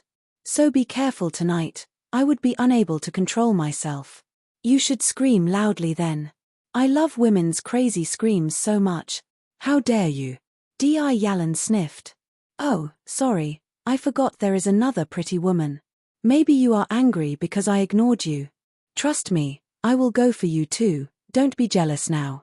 Shi Yang pretended that he just realized that and patted his head to show regret, as if he had forgotten something important. "Ha ha. Ha ha ha." Mu Yu Dai held her stomach and burst into laughter in the tree, almost falling down. She pointed at Shi Yang and giggled, "You funny guy. Why are you so hilarious?" "Ha ha." Di Yalan was dumbstruck, and then chuckled too, feeling helpless when it came to Shi Yang. Zhao Xin and Hu Long were taken over by confusion too, and their facial expressions couldn't be stranger. They just couldn't understand that even when they always acted politely with the two girls, and didn't dare to do anything to offend them, they two girls scarcely smiled at them. While Shi Yang showed not the slightest hint politeness towards the girls with his giddy words, but the girls smiled at him a lot. "What the hell is with that? Oh." Luo Hao glanced at Shi Yang strangely and smiled. "Well, stop it now, let's move." Chapter 22, Shi Family. Chapter 22, Shi Family. The Merchant Union, Tianyun City. In the stone room of the Shi family, Yang Hai, who was a little stout, was sitting on a stone stool with a serious face. Eyes narrowed, he was checking an account book, page by page, and reporting the recent month's production status of the quarry to the family head of Shi family, Shi Jian. Though Shi Jian was in his 70s, he looked in good health. Being the family head of Shi family, he was simply wearing a plain gown which was suited to martial training. Sitting on a brown stone stool, he had a calm demeanor and was listening to Yang Hai earnestly. After Yang Hai illustrated the case, Shi Jian frowned and commented, "Hai, the production in recent months has literally decreased by 20%. What's up?" "It's all because of the Mo and Ling families." Yang Hai sighed. Many skilled pitmen were lured away by their high salary. "We are now lacking in pitmen. We were in bad situation due to the secret fight with the two families. Those pitmen feared that we would be beaten by them, plus they were being offered a higher salary, so the pitmen turned to them." "Humph." Shi Jian sniffed. "They are doing that deliberately. Since Mo Yenyu and Ling Xiaofeng got engaged, the Mo family and Ling families have gotten closer and closer. The Ling family has also been interfering in our secret fight with Mo family. They must have come to an agreement, or Mo family couldn't compete with us." "Master, when do we strike back?" Yang Hai asked. "No worries. I have a plan." Shi Jian looked assured, then he paused and frowned. "Is my little bastard grandson Shi Yang still is not back home?" "No. I was just about to mention that." Yang Hai looked disturbed. "That stupid boy said he would go to the dark forest before he left. It's been a year since he left home. I received information a couple of days ago that Mo Chaoga and Mo Yenyu were in the dark forest as well. I'm afraid he has had an accident. He didn't take any capable escorts with him. His mother Qing died early, and we have this single child. I am so worried." Shi Jian frowned and kept silent for a long while. Then he sighed. This boy was born without inheriting the petrifaction martial spirit of the Shi family, and nor was he fascinated by martial arts. Instead, he was crazy about those odd things, and would always goof around. Troublesome. Master, it's all because of my humble bloodline. If I had a martial spirit, Qing would have given birth to a kid with a martial spirit. Yang Hai was ashamed. It's all doomed. Shi Jian shook his head. Hai, I found you by the endless sea. Though you are not my own, I treat you as my own son, or I wouldn't have betrothed my daughter Qing to you. Yes, you don't own a martial spirit, nor did you train in martial arts, but you play a key role in the development of Shi family and the management of our quarries. We wouldn't have accumulated so much wealth if it hadn't been for you. Though you don't know about martial arts, you contribute a lot to the family. But nowadays, a strong warrior is much more valuable than anything. Yang Hai smiled and mocked himself. If I had a martial spirit, I would have trained in martial arts. And if Yang had inherited the petrifaction martial spirit from his mother, he too would have trained in it. But a martial spirit is inborn. Shi Jian nodded and sighed. Yes. It's true. A strong warrior is more valuable than anything. Family head, could that little boy be in danger? Yang Hai couldn't help but worry. He shouldn't be. Shi Jian thought for a while, and added, my grandson isn't into martial arts, so the Mo family have never set their eyes upon him. Neither Mo Chaoge nor Mo Yenyu have seen him before. So it's not possible that they would harm him. But I still feel something's wrong. He should have been home. Well, I will tell those soldiers in Silent Town to keep an eye for him. Silent Town was beside the dark forest. Once they spot Shi Yang, they will let us know. So don't worry. Thank you, family head. Why? Your son is also my grandson. Shi Jian glared at him and berated, how many times have I told you? Don't call me family head. I'm your adoptive father, and also your father-in-law. You can call me anything but family head. I got it, father. Okay. The dark forest. A silent night.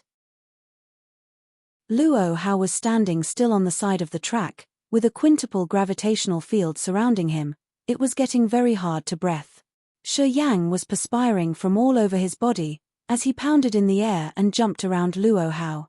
Blue veins showed up on his face and neck, quivering like little snakes. In the grass, Mu Yu Dai was gazing at them secretly, biting a straw in her mouth. Guess how long could he endure today? Di Yalan asked as she walked up and sat beside her. You finished your task today? Mu Yu Dai chuckled, without replying her. Zhao Xin took over. It was really dangerous. A single-horned silver snake was twining around the tree trunk, and I didn't notice it. I was almost bitten by it. If I hadn't moved quick enough, I would be dead right now. Di Yalan still looked terrified. She cursed, more and more demon beasts are appearing these days. We have to be careful. We have met 5 groups of demon beasts in the past 3 days. They walk around especially at night. You'd better take me with you next time you want to peep. Or you will be in danger. You just wanted to say the last thing, right? Mu Yu Dai giggled. Ha, you found it out. Di Yalan didn't disguise herself and said, that guy is really something. He broke his limit every day in the past 3 days, and got more and more stamina. Though I'm at the 3rd sky of the nascent realm, I don't dare break the rules in the quintuple gravitational field of Uncle Luo. This guy is literally insane. Every time, he won't stop until he faints. Nuts. Nuts. His endurance is most shocking. Mu Yu Dai shook her head slowly, as her eyes glimmered. Yes, and he recovered in such a short time. Unbelievable. He is only at the 1st sky of the nascent realm, but he has incredible recovering ability. Di Yalan was confused too. This guy has so many secrets. Mu Yu Dai thought for a while and murmured, I have never seen anyone greedier than him. He almost ate up all our food in the past 3 days. I'm now worried about food. He is such a rice bucket asterisk. Di Yalan laughed, but he talks in a funny way. Any of his casual talks could amuse us a lot. And he has so many novel ideas that I have never heard of. He says that kings must be voted in by citizens, and merchants dominate a country. By the way, He even composes sarcastic poems. I'm really confused. How could this 17-year-old boy be filled with so many odd things? And it is this 17-year-old guy who looks as if he wants to eat us when he casts his eyes upon us. I have never seen such possessive eyes. Bastard. Too bad. Mu Yu Dai grinded her teeth, and made an action of cutting in the air. I would let him know how capable I am. Till your martial spirit is back. What's the big deal to let him look at us? We don't lose anything. Also Zhao Xin and Hu Long, the cowards, pretend to not be ogling at my ass when I am right in front of them. I despise them more. Compared to them, that bastard is bolder. I like it. Di Yalan laughed loudly. You are trying to seduce him? Mu Yu Dai smirked. He is still a kid. Don't seduce him. Have you seen any kid who gives that kind of look? Di Yalan lowered her voice. I am guessing that he is older than he looks. Maybe he had adopted some secret skill to make himself look young. Maybe it's a special secret martial spirit. Could be. Seems we have to be careful. Mu Yu Dai pondered, and then nodded slowly. Bang! Shi Yang was sprawled on his back. He was totally exhausted. He asked in a raucous voice, how many laps? 15. Luo Hao answered with a complex look. You made actions of jumping and rolling during the 15 laps, which made the pressure much bigger. Young man, you really can bear that? Well, we will know tomorrow. Shi Yang found it even impossible to speak. In the past 3 days, he trained in whenever he had free time. After the arduous training, the meridians in his chest and waist could easily release negative energy at his will, which made him pine away a lot. He almost trained every part of his body to the most, but the hardest part was his brain. At night, he would ask Luo how to lay the quintuple gravitational field, then he could steel himself under the massive stress. 3 days. In those short 3 days, he broke his limit from 11 laps to 15 laps. While running, he also increased the hardness as he jumped and rolled, to consume more energy. By undergoing this intensive training, he found his body becoming much more powerful than before. His hands, feet, ribs, muscles, and entrails all became stronger. Every morning, when he woke from his training, his body would be full of explosiveness, and he could jump several meters higher in normal gravity. Even his hands and feet became more agile. He could feel the progress every day clearly, thus he continued the training, and wrecked himself crazily. He steeled himself in such strenuous way that his ability increased rapidly, while his profound chi condensed even faster as well. There came a weird sound from far away. Luo Hao turned pale and cried out, it's the level 4 demon beast, fire snake. A fire snake is very tough. They don't usually go out at night. Someone must have annoyed them. Uncle Luo. Zhao Xin and Hu Long hurried over, looking anxious. What's up? Lu Hao yelled. A troop of warriors are hunting the fire snake, and the latter are approaching toward us. The warriors are hell-bent, thus the fire snakes are totally irritated. Zhao Xin was in a panic. Shit. Luo Hao took off the broadsword on his shoulder, and said, take care of Dai. Then he dashed away. Shi Yang, who was suffering all over, sat up immediately and began to operate his profound chi. Eyes lit and cool-minded, he silently gazed in the direction of Luo Hao. Chapter 23, The Tush Mercenary Union. Chapter 23, Tush Mercenary Union. Zhao Xin and Zhao Long dashed toward the bush and encircled Mu Yu Dai. Mu Yu Dai, who had been hiding in the bushes for a long time, stood up ashamed. She took a quick glance at Shi Yang while blushing, and guessed she had lost face. But soon she found her assumption incorrect, for Shi Yang didn't even pay attention to her. Instead, he was glaring at the direction of Luo Hao, like a wary beast. After a speedy big circulation cycle by Shi Yang, the pain had reduced bit by bit. Looking serious, Shi Yang tried to recover while focusing on Luo Hao. Go after it. The fire snake looks very weak now. Catch it. Don't let it go. Fire the arrows. Quick. Shoo. Shoo. From the woods not far away, came shouts and wrangles. Arrows flew fast in the air, chasing their targets. Who? All of a sudden, there was a fire in the woods. The fierce fire covered the area in no time, and heavy smoke rose quickly and twined around the trees, making people unable to breathe. Karkaka. Bang bang bang. Bang. The sound of trees exploding, flying arrows, and fighters on the move, all came at the same time from that brook. A fierce battle was going on in the woods. Someone's there. An unfriendly shout came from the woods. You want to steal our success? Don't get it wrong. I just don't want the fire snake to hurt my people, so I simply stopped it from running that way. It was Luo Hao's voice. He seemed to have a dispute with someone far away. Humph. We, the Tush Mercenary Union, have kept an eye on this fire snake for half a month. You'd better not get involved. I said, I'm not interested in a level 4 demon beast. Luo Hao explained. Uncle Luo is having words with someone, let's go and see. Mu Yu Dai raised her head from the bushes and frowned. She was a little worried since she didn't know what was happening there. Yes, let's go.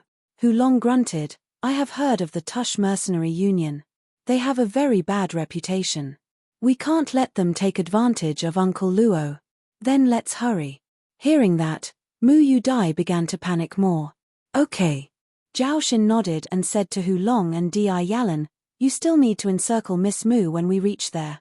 Put her safety in the first place, even during fights. Rubbish. We all know this. Di Yalan was getting impatient. While muttering, the four quietly rushed toward Luo Hao. Shi Yang was not at all worried. He stood up after a few minutes. Feeling the vibrancy of his profound qi in the meridians, he at first moved his hands and feet slowly in order to make sure that they were still flexible after the fatigue. Then he followed the four people at leisure. Whoa! One man yelled in surprise, beautiful girls, haha, there are 2 beautiful girls. I have lingered here for 2 months and have never seen such beautiful girls. Captain, you had promised that you would let us be satisfied. Don't go back on your word. Shut up. They are unavailable. Shi Yang walked up slowly and began to look around with a rigid face. On the ground was an 8-meter-long huge snake which had patterns of fire all over its body. Its tail was blazing and its body was covered with arrows. Meanwhile, a large quantity of blood was flowing out of the wound between its eyes. 8 mercenaries, in warrior uniforms, were standing around the fire snake. They looked robust and rough, and each of them got a tattoo of Tush on their left arm. All of them were at least nascent realm. The captain's short brown hair stood like steel needles. There was a long scar on his left cheek which extended to his neck, making him look extremely savage. When Shi Yang arrived, those mercenaries were staring at Mu Yu Dai and Di Yalan with lustful eyes. They looked rather infatuated. However, the captain was not looking at the girls at all, but exchanging glances with Luo Hao. The captain's right hand was at the cuff, where silver light was glowing now and then. He was prepared to have a fight. Go home and look at your mama. Under those mercenaries' salacious eyes, Di Yalan couldn't help cursing them. Haha. This woman has a fiery temper, I love it. An uncivilized mercenary with a bare and hairy chest burst into laughter. He patted his thigh and shouted, Captain, I want this woman. Son of a bitch. Di Yalan drew out the sword beside her waist and posed to fight. Come on. Let me see if you are a real man. Haha, here I am. That big guy was joyful and was about to rush forward. Tumu. Bernard shouted, then he lowered his voice, don't make a fuss. Everything is negotiable. Okay, Captain. That man with hairy chest, whose name was Tumu, smirked and shook his legs to Di Yalan, and laughed cunningly, bitch, you will know how manly I am when we are naked. I will cut off your balls. Di Yalan shot back. Disgusted, Mu Yu Dai frowned but didn't utter a word. She had gotten used to such remarks. Who let you come here? Luo Hao got a little worried. He knew those mercenaries well.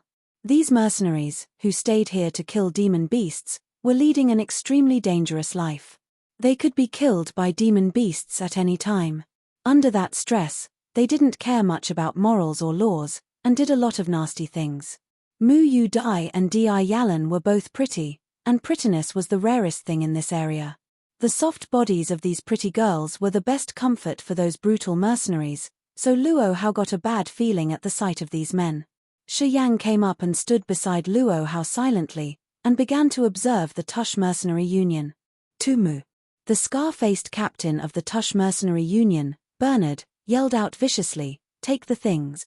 At the same time, he was gazing at Luo Hao and Shi Yang with cold eyes, silver light glowing from the cuff. "Yes, Captain." Tumu stopped teasing Di Yalan and commanded his people to move.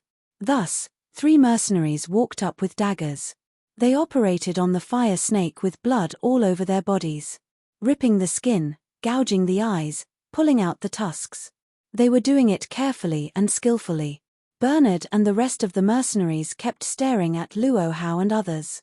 They were all ready to assault them once Luo Hao made any move. Looking rigid, Luo Hao held his glowing broadsword and said, "We don't have a slightest interest in the fire snake. You are busy, we are going." Luo Hao knew Bernard was tough, so he don't want to ask for trouble. To bring Mu Yu Dai to a safe place was most important. Seeing they were leaving, Bernard was a little stunned, as he called out, "Wait." Luo Hao got serious as he turned around. He said, "Hey buddies, I don't want to have a dispute with you guys. You guys don't go too far either." "Yeah well," Bernard smirked, the muscles on his face relaxing, "Friend, you got us wrong. I just want to make a deal with you. Nothing else." "What deal?" Luo Hao was surprised. "What about 1 fire snake's eye, 3 tusks, and 2 meters snake skin for the 2 women? Bernard pointed at Mu Yu Dai and Di Yalan, and smiled, "My people haven't touched women for a long time. They need to be satisfied. All women here have a price, and my offer is quite fair. What do you think?" F*******. Hu Long's eyes were almost on fire. Zhao Xin grunted. Mu Yu Dai bit her teeth as well, while Di Yalan waved her sword and shouted, "Come if you dare." Only Shi Yang kept silent as he gazed at the captain. Luo Hao stretched out his hand to stop Di Yalan and shook his head to her. Then he turned around and said to Bernard, "I'm sorry. They are my friends, not my possessions. They can't be traded." "Well, never mind." Bernard nodded, and said casually, "See you." "See you." Luo Hao looked into his eyes, then yelled, "Let's go." Luo Hao glared at Di Yalan, suggesting her to keep silent. Zhao Xin and Hu Long were both furious, but they could do nothing after seeing Luo Hao's eyes. They had to encircle Mu Yu Dai and leave. Shi Yang touched his own nose and left without a word too. "Captain, the same as usual?" After Luo Hao and others disappeared into the woods, Tumu giggled, "We know what type of woman you like, so we won't touch that little girl. But that hot bitch, Captain, you have to give her to us." Bernard's eyes got colder and colder, and he nodded gently, "Collect the things on the snake first, and then do what we usually do." "Got it." Tumu smirked, "That woman wanted to cut my cock. I would her to death later. She is a beautiful flower with thorns, and though lower than you, she is at the 3rd sky of the nascent realm. You need to be careful. Don't fail miserably in an easy task." Bernard grunted. "Remember to kill those men first, don't merely indulge yourselves in the woman. Be cautious, don't let anyone run away." "Yes, Captain." Chapter 24, Trouble. Chapter 24, Trouble. "Uncle Luo, why are we retreating?" As they were marching, Di Yalan cut tree trunks with her sword and was angry. "How dare that bastard tease Miss Mu and me? Shit. Nothing would have happened if you two didn't show up. Now we've gotten ourselves into trouble. Alas." Luo Hao sighed and said, "Stop babbling. Let's leave. Hopefully we can escape it." "Uncle Luo, we've already left, what's wrong?" Mu Yu Dai got confused. "It's more complicated than what you think." Luo Hao shook his head, "None of those mercenaries are good men. That captain was so salacious when he looked at you that he wouldn't let it go easily. The 4 mercenaries operating on the snake appeared to be indifferent when we left, but they were much more interested in you, thus it's unreasonable that they would give up. They must know their captain's plan well."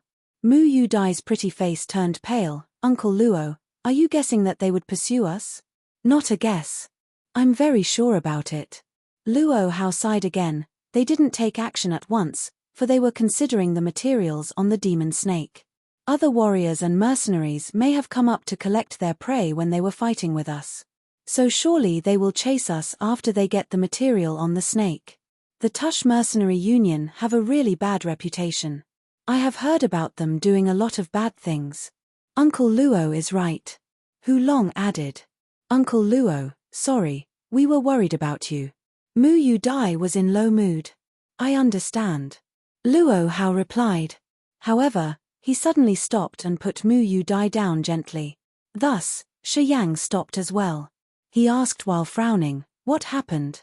They are pursuing us. Luo Hao glanced at Shi Yang in appreciation and nodded, replying with a rigid face, must be them. Uncle Luo, what should we do now? Hu Long was furious and he yelled, they went too far. Let's fight against them like hell. Luo Hao looked serious. He thought quickly and ordered, Di Yalan, carry Dai and go first, and send signals to us all the way. Young man, you go with them, and be careful. Choose untraversed regions, and don't get into high-level demon beast areas. What about you? Shi Yang asked calmly. We three will stay.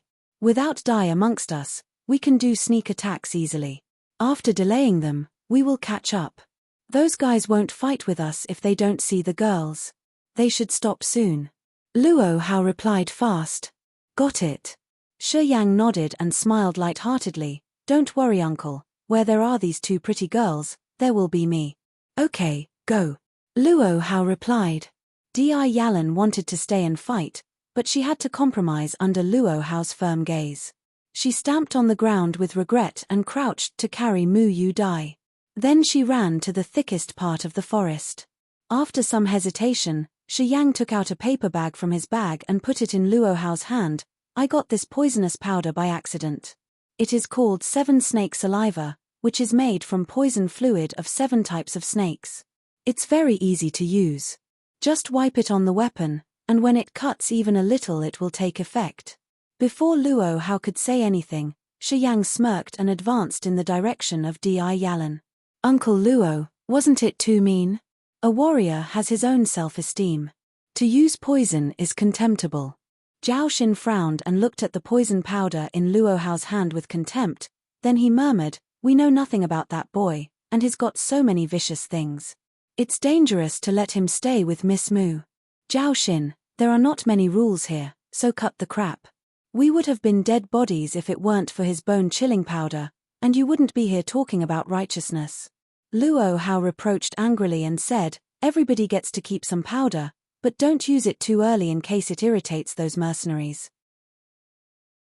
If it gets worse, don't hesitate to wipe it on weapons. You can reproach that boy again only when you two are still alive, understand? Got it. In the woods. Bernard and his 7 people were flying fast in the woods with cold faces and obscene smiles. Shoo, shoo, shoo. Arrows flew out from the woods one after another, hard and quick, which made the mercenaries stop and react. Bernard stopped at once and smirked. His right hand in the cuff finally stretched out. It was a shining silver iron hand. Rays of silver light exploded as the iron hand stretched out, and the light then divided into 7 crescent knives in the air, and flew toward Luo Hao's hiding spot with a rush. Ka. Tree branches in the woods exploded, and fell one after another as the knives flew by. The knives let out frightening silver lights and bombarded heavily in the place where Luo Hao hid himself. Bang bang bang! An ancient tree collapsed suddenly after being cut by the knives. Luo Hao's figure showed up for a moment and disappeared into the woods again quickly. Tumu, go ahead with Kinmo. We will take care of this side. Bernard smiled cunningly with his heavy face, and added, the superior warriors are all here, while the women and that boy have run away.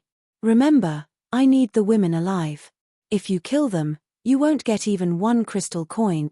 Be at ease, Captain. I promise, I will bring that woman to you clean and beautiful, so that you can make her serve you however as you like.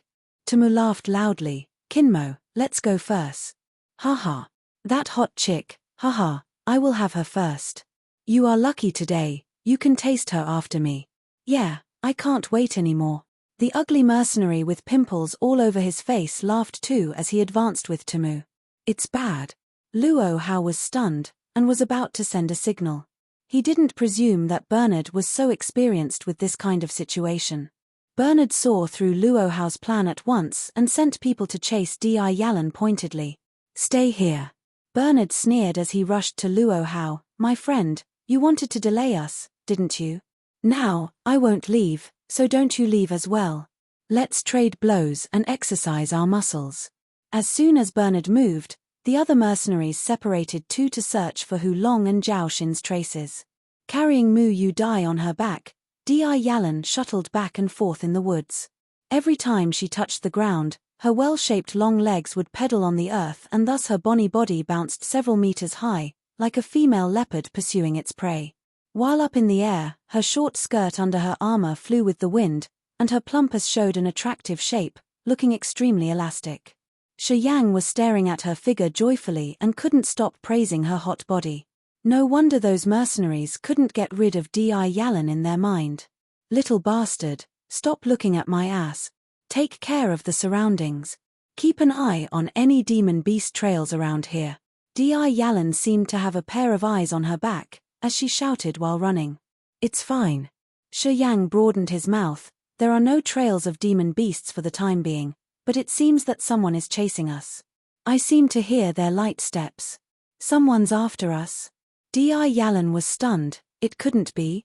The three including Uncle Luo are there. They weren't able to stop those crazy dogs. Shi Yang then stopped, bent down, and leaned his ear against the ground. He said with a serious face, "Uncle Luo wasn't able to stop all the crazy dogs. Two of them are almost here." Di Yalan was astonished as she stopped in front. She observed with a pale face, "Kid, carry Miss Mu and leave fast. I will stay and fight with them." "No, I will stay." Shi Yang shook his head, took a deep breath, answering in a low voice, "I was just thinking about testing the results of my recent training. Keep going, I will catch up. By the way, I will leave some signs as well, in case Uncle Luo Hao loses trace of us after dumping those mercenaries."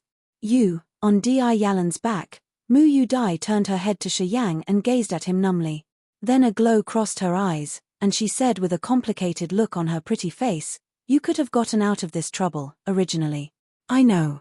Shi Yang smiled, "But for you, I'm in. I still owe you a lot. Once I pay it back, I will leave even if you ask me to stay." Waving his hand, he urged Di Yalan, "Sister, what the hell are you doing? Move." Di Yalan felt it a little heartbreaking to see him again, so she turned her head away and said, "Little bastard, live on happily. If you can catch up again, I will allow you to touch my butt." In an instant, she stamped on the ground and dashed out rapidly. "Haha, then keep yourself clean and wait for me." Shi Yang laughed and shouted to her, "I will be back soon." Di Yalan quivered, and almost fell. She gritted her teeth and cursed in her mind with blushed face, "This damn bastard." Chapter 25, Ghost. Chapter 25, Ghost. With his dagger, Shi Yang first engraved ugly patterns of butterflies on two tree trunks, then he climbed into one of the trees, cut down a branch as thick as an arm, chopped it into 5 pieces, sharpened one end of each piece, and wiped the 7 snake saliva onto the sharpened ends casually. It took him 2 minutes to do all these things. After 2 minutes, Tamu and Kinmo, the 2 mercenaries from the Tush Mercenary Union, showed up as expected. Tamu and Kinmo didn't even take Shi Yang and the 2 women seriously. They were still discussing how to enjoy Di Yalan with salacious faces, while shuttling in the woods.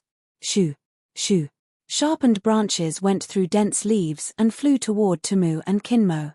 Tamu didn't care about it at all. He wielded his axe aimlessly and chopped 2 tree branches down, then he laughed happily, "Look at this guy, too shallow, haha. He treated us with these tree branches to lose our face? Poor guy." Kinmo shook his head and sneered. Shoo, shoo, shoo. Another 3 tree branches came over mightily.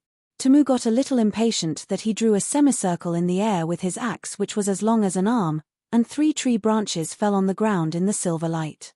Shi Yang showed up from among the bushes slowly and stared at them coldly. "You two will fight together, or come up one by one." Narrowing his eyes, Tamu raised his head and examined Shi Yang.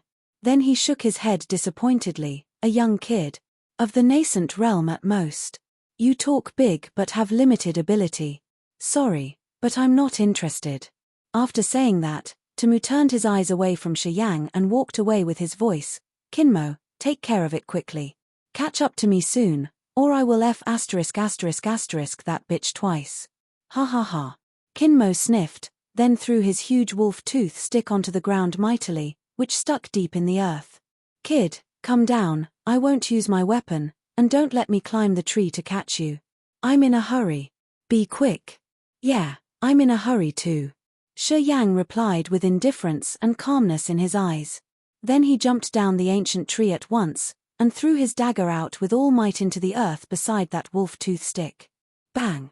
Shi Yang stood 10 meters away in front of Kinmo, raised his hands and waved at Kinmo. I won't use a weapon either.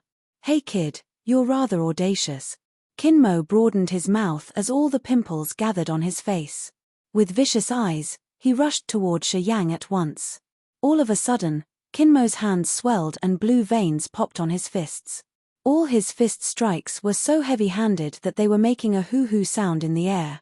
His aggressive assault created numerous images of the fists. After 5 steps, there appeared dozens of fist prints ahead of Kinmo. Mortal-level martial skill. Shi Yang narrowed his eyes and began to operate his profound chi calmly, clearing his mind of any other thoughts. There was only the fist images in his eyes and only the idea of kill Kinmo in his mind. Bang! With a heavy shake in his mind, he suddenly entered a different world. His eyes, ears, and body suddenly got much more sensitive than before. All of the surroundings grew much clearer. Gazing at Kinmo, he could specifically sense the speed and rate at which Kinmo's profound chi flew in his arm. The fist images which had pervaded the air disappeared in an instant, and the air got clearer. Only Kinmo's waving fists were left in his eyes. Furthermore, he could even see the path his fists were traversing. After taking a deep breath, Shi Yang shouted and his arms contracted and dried at a speed which could be seen by naked eye. Soon his arms were twined with vague, white smoke. At the same time, from his neck, his skin began to petrify into grey rock, which looked as hard as iron. Dim black light spilled from his skin and covered all of his skinny body. Kinmo's iron fists, with the power to shatter rocks, struck toward Shi Yang's chest. The twisted, and after being struck by Kinmo's iron fists, it turned into dark light spots, exploding in an instant. Kinmo's fists went through though with less power, and struck Shi Yang's chest heavily. Bang! Ka! The sound of striking and bone breaking came at the same moment. Kinmo's face twisted at once. The nasty pain on his fists made Kinmo realize that it was not Shi Yang's chest, but his fists that had been splintered. Waving the painful arms with a hideous face, Kinmo looked at Shi Yang, who was as cold as a rock, rather terrified. He seemed to remember something at that moment, thus shouted, "Petrifaction martial spirit from the Shi family. You are from the Shi family of the Merchant Union? Brilliant." Shi Yang smiled with coldness. Kinmo realized that he was at a disadvantage and thus tried to run, but it was too late since he was too close to Shi Yang. Shi Yang stretched out his hand like lightning and held Kinmo's neck. The white fog around his arm, containing all the negative emotions, flew into Kinmo's body, all at once. Kinmo was so frightened that he felt himself fall into hell and screamed while quivering, "No, no, no." Kinmo kept screaming hard and waved his iron fists aimlessly, as if he couldn't see a thing, and tried to defend from the ghosts which were approaching him. Shi Yang had released his hand a long time ago. The white smoke had disappeared and his face had returned normal. He was counting the time in his mind. 1, 2, 3, 4, 5. While counting, Shi Yang walked leisurely to where his dagger was struck. He pulled it out and walked over to Kinmo with light steps. When Shi Yang counted to 17, Kinmo seemed to be calming down gradually. His eyes were becoming clear and he was about to come around. 17 seconds was far more than enough to kill a person dozens of times. Nodding his head lightly, Shi Yang got to know more about the situation. He moved like lightning and slashed across Kinmo's neck with precision. Blood jetted out of his neck as Kinmo finally came back to his senses. He stared at Shi Yang in hatred and fell down with regret. Squatting down beside Kinmo, Shi Yang wiped off the blood on the dagger with Kinmo's coat, and examined Kinmo's body. He found some food, hundreds of purple crystal coins and the 2 sharp tusks of the fire snake. After putting these things into his bag without any hesitance, Shi Yang took a deep breath. He felt Kinmo's profound chi had all went into his own meridians. Then he stood up and murmured, someone at the second sky of the nascent realm would lose their senses for 17 seconds under the negative power of. This martial skill is really too weird. Maybe, the more the negative power is concentrated, the stronger its power. He talked to himself for a while. Then he pulled himself together, took a deep breath and rushed in the direction where Temu ran to. Bitch. Too damn hot. Haha. But I love it. Temu was laughing happily and having a fight with Di Yalan with his axe. Mu Yu Dai's eyes were cold. Cuddling her zither, she looked panicked and seemed to make a difficult decision. The heavy axe looked light as a feather fan in Temu's hand. As the axe shone now and then, Di Yalan's short sword was at a disadvantage. Once the short sword touched the axe, Di Yalan's thin body would shake. Apparently, Temu had a much stronger profound chi than Di Yalan. Temu's axe left shadows in the air as he wielded it, and the shadows entangled Di Yalan, like rings. Between the light reflected from the axe, Di Yalan's long hair flew up and down, and her short skirt was shredding, through which her thighs showed up now and then. Bitch, you know my ability, huh? Don't worry, you will know soon that my best thing is not my martial skill. Ha ha ha. Temu laughed with joy as he planned to defeat Di Yalan slowly. He was teasing her deliberately. Di Yalan was very furious, but she couldn't talk back and could only defend with every effort. Sister, need any help? Shi Yang's casual banter came from the woods all of a sudden. The next moment, Shi Yang showed up with the dagger in his hand.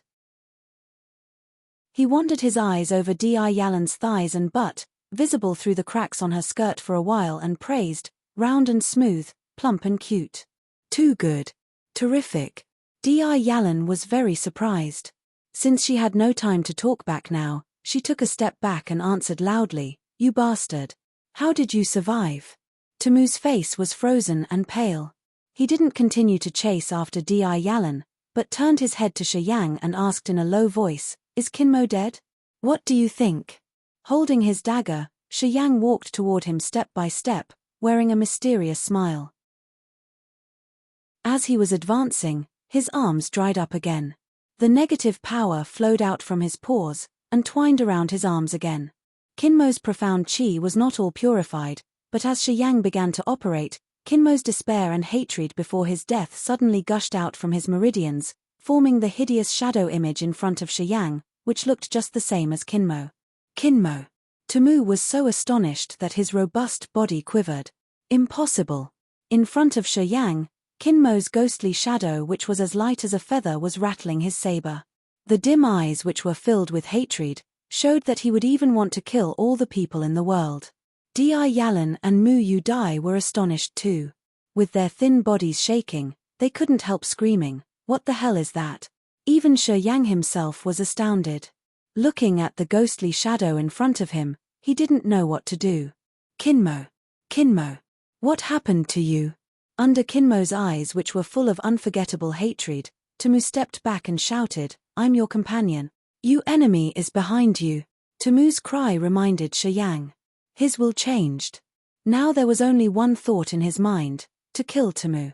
The negative power around his arms shot out like a weird, pale snake to Temu.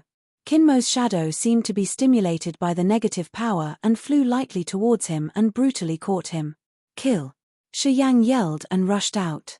Surprised, Di Yalan raised her sword and struck toward Temu too. Chapter 26, The Wager. Chapter 26, The Wager. Temu's face looked gloomy as he watched Kinmo's face with astonishment. He was frightened.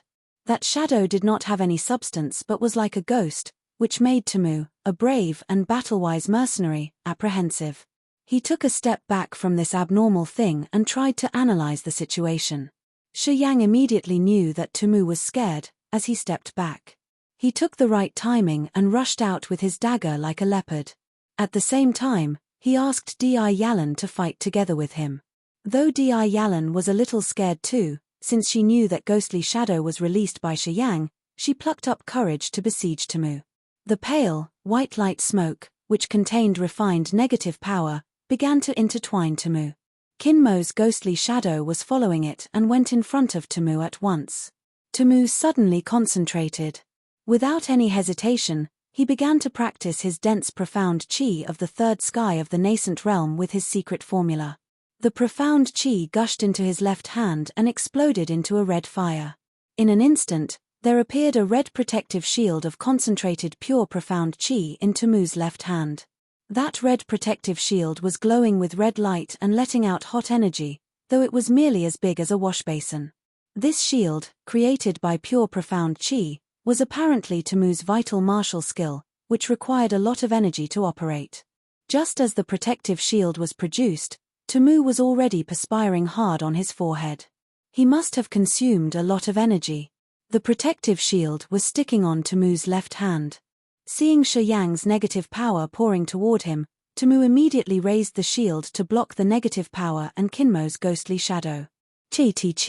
That strip of white fog containing negative mood, along with Kinmo's ghostly shadow, sparkled after bumping on the protective shield. In the pervading sparkles, the white fog faded away and the ghostly shadow seemed to be melting and dispersed into the air bit by bit. Noticing the shield could melt these two weird things, Temu became a little relieved. He then sneered cunningly, "Kid, let me see what else you've got." A cold, evil air dispersed from the sparkles with the continuous sound of chi-chi. Unnoticed by Temu, the air went into his body through his pores. After that sneer, Temu's face turned dumb and panic welled up from his eyes. A bright light crossed Shiyang's eyes. According to Temu's facial expressions, though Temu had tried to clear the negative power, he couldn't wipe it all away. Some of it had already invaded his mind. Take action. After a loud yell, Shiyang sped up to his maximum speed. He appeared in front of Temu all of a sudden, leaving a light shadow in the open air. The dagger, with glowing blue light, stabbed toward Temu's neck with a rush, which looked as if it was lightning. The protective shield in Temu's hand was getting hotter and hotter. The temperature almost woke Temu up from the numbness. Temu opened his eyes abruptly. "Ha!" Temu hauled, thus he suppressed all the negative emotions which had invaded his mind. At the same time, he drew a circle in the air with his axe in the right hand. Kang Chang. Shiyang's dagger stabbed into the axe while a nasty explosion came out from the axe. To his surprise, it rushed towards Shiyang's arm through the dagger. Shiyang's arm became so numb that he realized Temu's profound chi was very dense, therefore he moved the dagger away from the axe quickly. Temu didn't react to Shiyang. Instead, he turned his body like wind and blocked Di Yalan's short sword which came behind him with his axe. He said with a cold face, "I will you as hard as I can." Shiyang grew rigid and the bloodthirstiness surged in his mind. Wielding his dagger, his muscles on the legs began to contract slowly as well. Negative power gushed out from his pores on the legs, covering them in a pale fog. As his hands and feet all went through the changes, Shiyang couldn't control his bloodthirstiness anymore.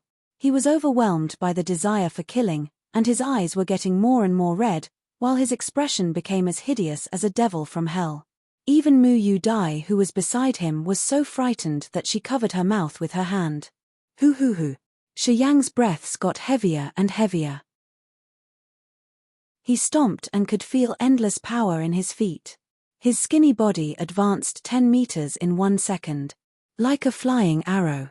Fast and mighty, Temu's axe flew swiftly in the air and made cracking sounds endlessly. It forced Di Yalan to retreat as her arms got more and more painful holding the short sword. She turned weaker and weaker under the severe attacks of Temu's strong profound chi. A forceful, murderous air suddenly came from his back. Temu had a hideous look in his eyes as he struck his axe again, making Di Yalan retreat while trembling. Bang! Temu kicked his leg impatiently onto Di Yalan's smooth abdomen heavily and she was kicked about 7 meters away. Di Yalan fell on ground on her back and she was bleeding severely from her mouth. Her profound chi was disordered and she lost all her strength at once. Tumu's kick contained a surging explosiveness as his profound chi exploded in an instant. He aimed to drain his fighting capacity slowly so that he could deal with Shiyang. Turning around, Tumu brandished his axe with a vicious face. "Kid, I'm gonna slice you into 100 pieces." Shiyang ran up like an arrow, and with the help of his impulses, he shifted all of his profound chi into his dagger. As he brandished his dagger, the shadows of the dagger fell like raindrops. Along with it, a cold vicious power was sent out from the dagger and enveloped Tumu. Humph! Tumu took a deep breath and began to wield the protective shield with his left hand. Warm wind flew out from the protective shield endlessly and drove the cold, vicious air away. Then he took up his axe and struck Shiyang's dagger precisely. Bang! With the hard thump, Shiyang felt a severe pain in his wrist, when his dagger suddenly flew out and fell down on the earth dozens meters away behind him. Tumu was having a hard time too. The power gushing out from Shiyang's dagger was extremely vicious as well. As he defended from it, he retreated with a stagger. At the same time, an air of coldness, evil and panic, sprawled through his arms into the brain like a small snake and dragged him into a bloody atmosphere again. Shiyang stood still as he saw Tumu's eyes become perplexed and retreated, staggering into the direction of Di Yalan. At that moment, his dagger was dozens of meters away behind him. He would miss the best timing if he went to pick up his dagger and rush to Tumu. Maybe Tumu would have come to his senses by then. That will flashed across in his mind like lightning and his eyes turned cold. Then he rushed to Tumu with all his strength and captured Tumu's waist with his arms. He pushed up with his legs and pushed Tumu toward Di Yalan with all might, and yelled, "Raise your sword." Stab. On hearing his shout, Di Yalan, who was lying on the ground exhausted, saw a huge dark shadow fall onto her. Without any hesitance, Di Yalan summoned all her strength and raised her short sword, which was as long as her arm. Pooh! As the sword stabbed into Tumu's heart, he woke up with a severe pain. He flailed crazily and tried hard to keep his balance. The sword stabbed into the back part of his heart, thus his body tilted in the air, and he didn't fall onto Di Yalan immediately. With the support of the sword, Tumu kept that tilting position magically and didn't fall immediately, as if his legs had rooted in the ground. Tumu struggled with all his strength but only to find his hands held by Shiyang tightly. Shiyang looked rather cool, and he smirked, "Wild dog, you are done." Keeping that position, Tumu shouted, "Bastard! Let go of your hands. The sword stabbed me, it can also stab you. Let go of your hand. You want to die with me?" Tumu was really tough and he could still raise his leg like lightning under this situation. He kicked his knees into Shiyang's belly heavily. Shiyang injected his profound chi crazily into his arms. Since he couldn't activate he tried to use the petrifaction martial spirit. Tumu struck his knees into Shiyang again and again. Under that heavy striking, the power of petrifaction seemed to be concentrated in Shiyang's abdomen, while the other parts of his body turned normal. His abdomen grew grey and was as hard as stone. Under the attacks of Tumu, who was at the third sky of the nascent realm, Shiyang could still support himself with the petrifaction martial spirit. Though he felt extreme pain in his abdomen, he didn't spit out blood and his defensive power became abnormally strong. Di Yalan, who was under them, then came to notice that Shiyang and Tumu were hugging tightly.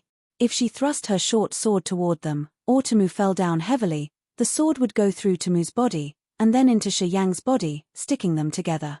Knowing that Shiyang would be stabbed along with Tumu, Di Yalan didn't dare act rashly, so she screamed, "Bastard! Release! Wild dog, I'm shorter than you. But you will be the dead one, and I could only lose an arm at most." Shiyang looked at him coldly with a smile. Then with Tumu's frightened eyes, he threw Tumu and himself with all his might onto Di Yalan. Pooh! Pooh! The sound of the weapon breaking the flesh and bone came one by one. Di Yalan was lying on her back, while Tumu was lying on her on his back, and Shiyang on Tumu. The sword in her hand stabbed through both of them. It went through Tumu's heart, and then forced itself into Shiyang's right shoulder. Tumu's heart was stabbed through. After several quivers, he died right away with an extremely terrified face. Though his shoulder was broken, Shiyang looked hideous and still didn't let go of Tumu. After Tumu's profound chi spilled out of his body and flew into Shiyang, The latter was convinced Tamu was dead. Then Shi Yang released his hands and laid his exhausted and soft body down. Chapter 27, Three Parties Meeted. Chapter 27, The Three Parties Meet. In the woods. The silver light on Bernard's iron hand flew like silk and intertwined together to form a dense, silver light net, which flew to cover Luo Hao. In the field, Luo Hao walked swiftly. He drew many odd arcs in the air with his broadsword to tear the light net in front of him into pieces. Bernard looked normal and didn't show the slightest bit of fear. Yet he still kept a distance from Luo Hao and kept intertwining the silver light to form silver light nets one after another, throwing them towards Luo Hao. The silver light net was not influenced by the gravitational field. It was still floating in the air, and those which were torn by Luo Hao's broadsword stuck together again while floating and came around Luo Hao's body. Seen from afar, Luo Hao seemed to be in the very center of a broken spider. In the shuttling of his broadsword, those light nets were torn and reconnected again. At the same time, Bernard still kept a proper distance from Luo Hao and never stopped producing more light nets to envelop Luo Hao, who was surrounded by more and more light nets. Bernard didn't let go of Luo Hao. Apparently, he didn't need to use as much effort, as he smirked to Luo Hao. "My friend, why do you have to fight with me face to face? We just want the two women.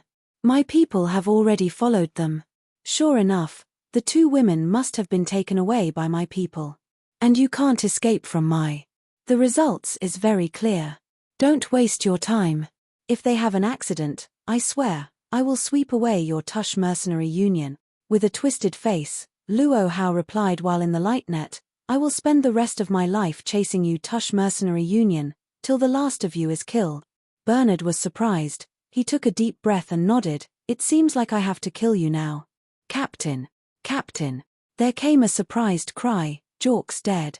He was just cut by a sword and was poisoned to death." Bernard became furious, as he shouted, "Don't be lenient. Kill them as soon as possible." "Shit! Poison. Cut them into pieces and feed them to the demon beast. Don't leave their bodies." The mercenaries yelled together and began to chase Zhao Xin and Hu Long at the same time. Bernard was so angry that he operated with all his might to cover the whole area around Luo Hao, making a final bid for victory. Suddenly, lightning which was as thick as a finger turned into another huge net and fell from the sky, flying towards Luo Hao.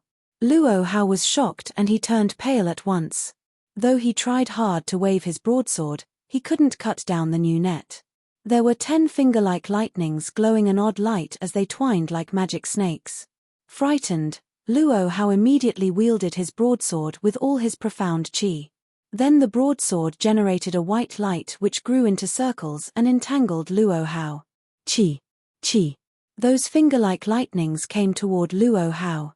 As they bumped into the white circles, electric flashes exploded at once. Luo Hao's loss of profound qi sped up several times compared to before.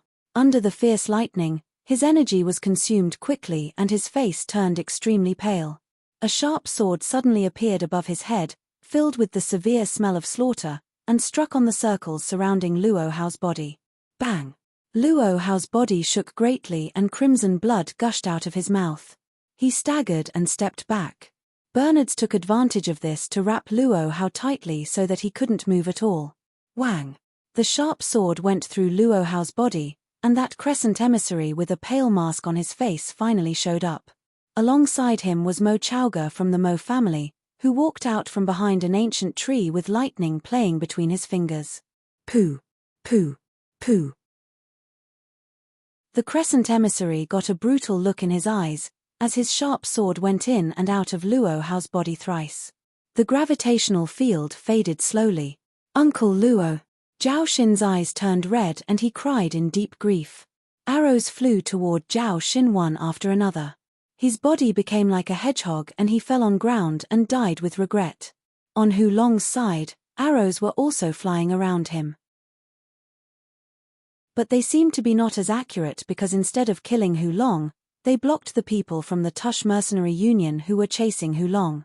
Seizing this opportunity, Hu Long ran away crazily in the wood with red eyes. Uncle Luo and Zhao Xin are dead. Only Miss Mu can avenge them. I must tell Miss Moo. Chase.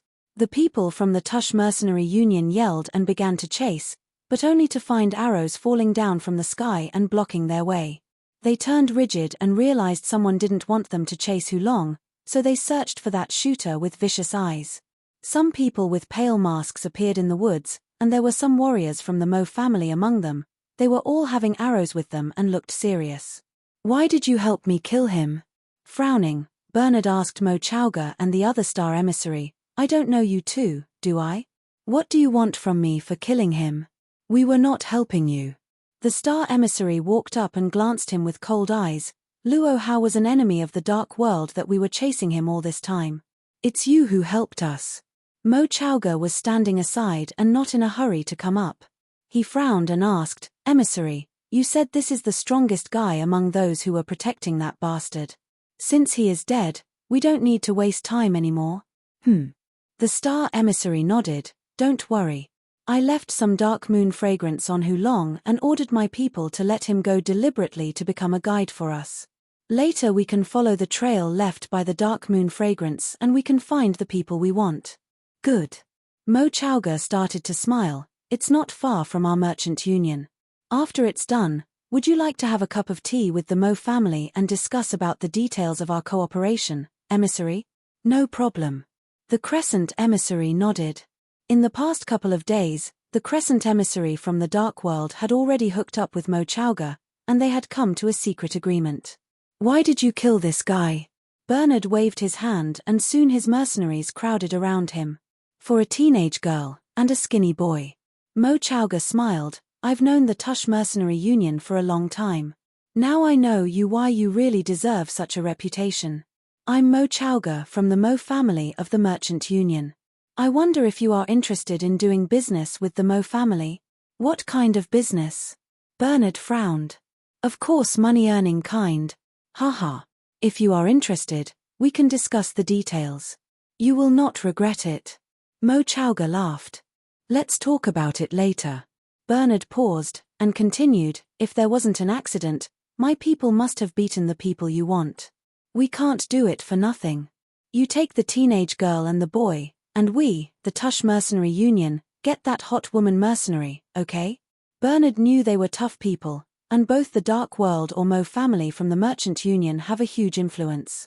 The Crescent Emissary and Mo Chowga, who were in lead, were both at the Disaster Realm, not any lower than him, and those two had come to an agreement.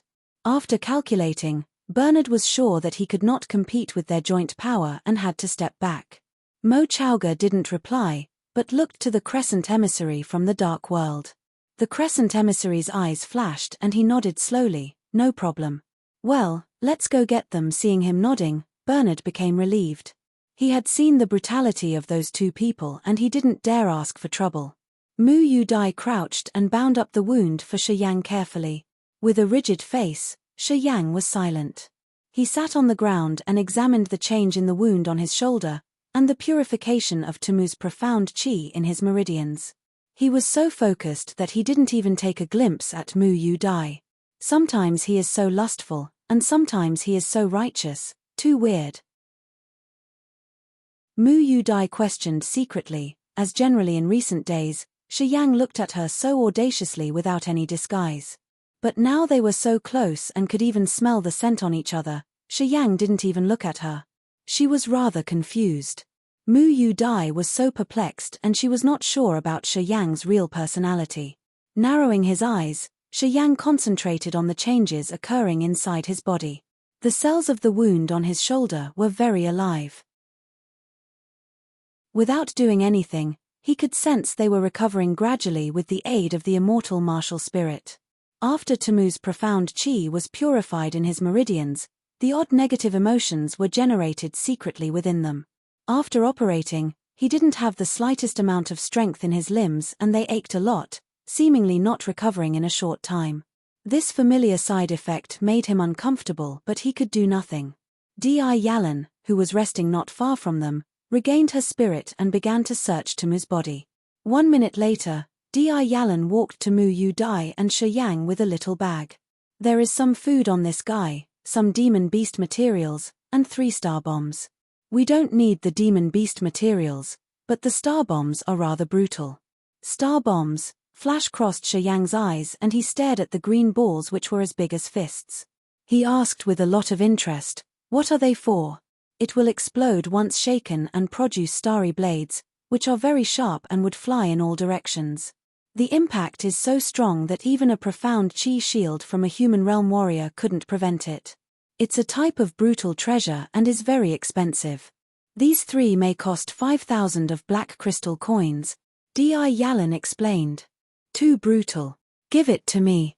Shiyang stretched out his hand and asked Di Yalan to hand it to him casually. Tatter. Tatata. Heavy steps came suddenly. Di Yalan got pale and held her short sword cautiously. Shiyang pushed Mu Yu Dai away a little rudely.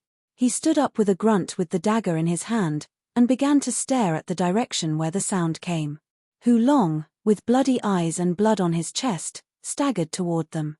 At the sight of Di Yalan, Hu Long burst into tears and cried, "Uncle Luo and Zhao Xin died. Miss Mu, they died tragically. You must avenge them." Chapter 28, The Blast. Chapter 28, The Blast. Mu Yu Dai's slim body shook and she leaned against the tree trunk weakly, tears welling up in her eyes and flowing down her face. All along the way, Luo Hao and Zhao Xin had protected her wholeheartedly. She had only survived until now because of Luo Hao, who was like her spirit. Hearing that Luo Hao and Zhao Xin were both dead, Mu Yu Dai was filled with so much grief that she didn't even want to think about escaping. Di Yalan's eyes were almost on fire as she clenched her teeth and asked in trembling voice, "Who the hell did that?" Hu Long choked with sobs, and quickly explained the details. Then he added, "Apart from the Dark World and the Tush Mercenary Union, there were also people from the Mo family from the Merchant Union. That guy released the power of lightning which was not refined from profound chi. It should be the lightning martial spirit of the Mo family. The Tush Mercenary Union, Dark World, Mo family." Di Yalan clenched her teeth and uttered word by word. Then she yelled, "They all must pay for that." Shiyang frowned as he heard about the lightning martial spirit. He realized quickly that the target of Mo family was him. An odd scent suddenly went into Shiyang's mouth and nose, which made him stand up quickly and walk around Hu Long. He turned pale and said, "Brother Hu Long, you have a strange fragrance on your body. You shouldn't have escaped alive." "Ah. Kid, what do you mean?" Di Yalan stared at him. "You wish Hu Long was killed." But Hu Long realized what he meant after a thought, and he answered with a bitter smile, "So it is. They didn't kill me because they wanted to find you. I thought I got lucky. Ha ha." Then, before Di Yalan could stop him, Hu Long kneeled down in front of Mu Yu Dai and kowtowed 3 times. He said, "Miss Mu, please live on happily and avenge us." He then stood up and ran away quickly as his lamenting voice came afar, "Leave soon. Take the other way. I will distract them and earn as much time as possible for you." Hu Long, Di Yalan and Mu Yu Dai wailed loudly. "We should leave right now. Miss Mu, remember the grief and live on well." Shiyang looked serious as he stretched out his hand to Di Yalan. "Give the star bombs to me. You leave with Miss Mu. I will catch up to you soon." Di Yalan's mind became blank because of her friends' deaths. She was dumbstruck for a while, then she handed the 3 star bombs to Shiyang, and asked in husky voice, "What are you going to do?" "For now, to ask for some interest for Uncle Luo." Shiyang went up to Tamu's body quickly with an icy face and cut open Tamu's belly with his dagger and then put 2 star bombs inside it. After that, Shiyang wiped the 7 snake saliva on the belly carefully, and turned over Tamu's body. Now his body was lying face down. People get curious.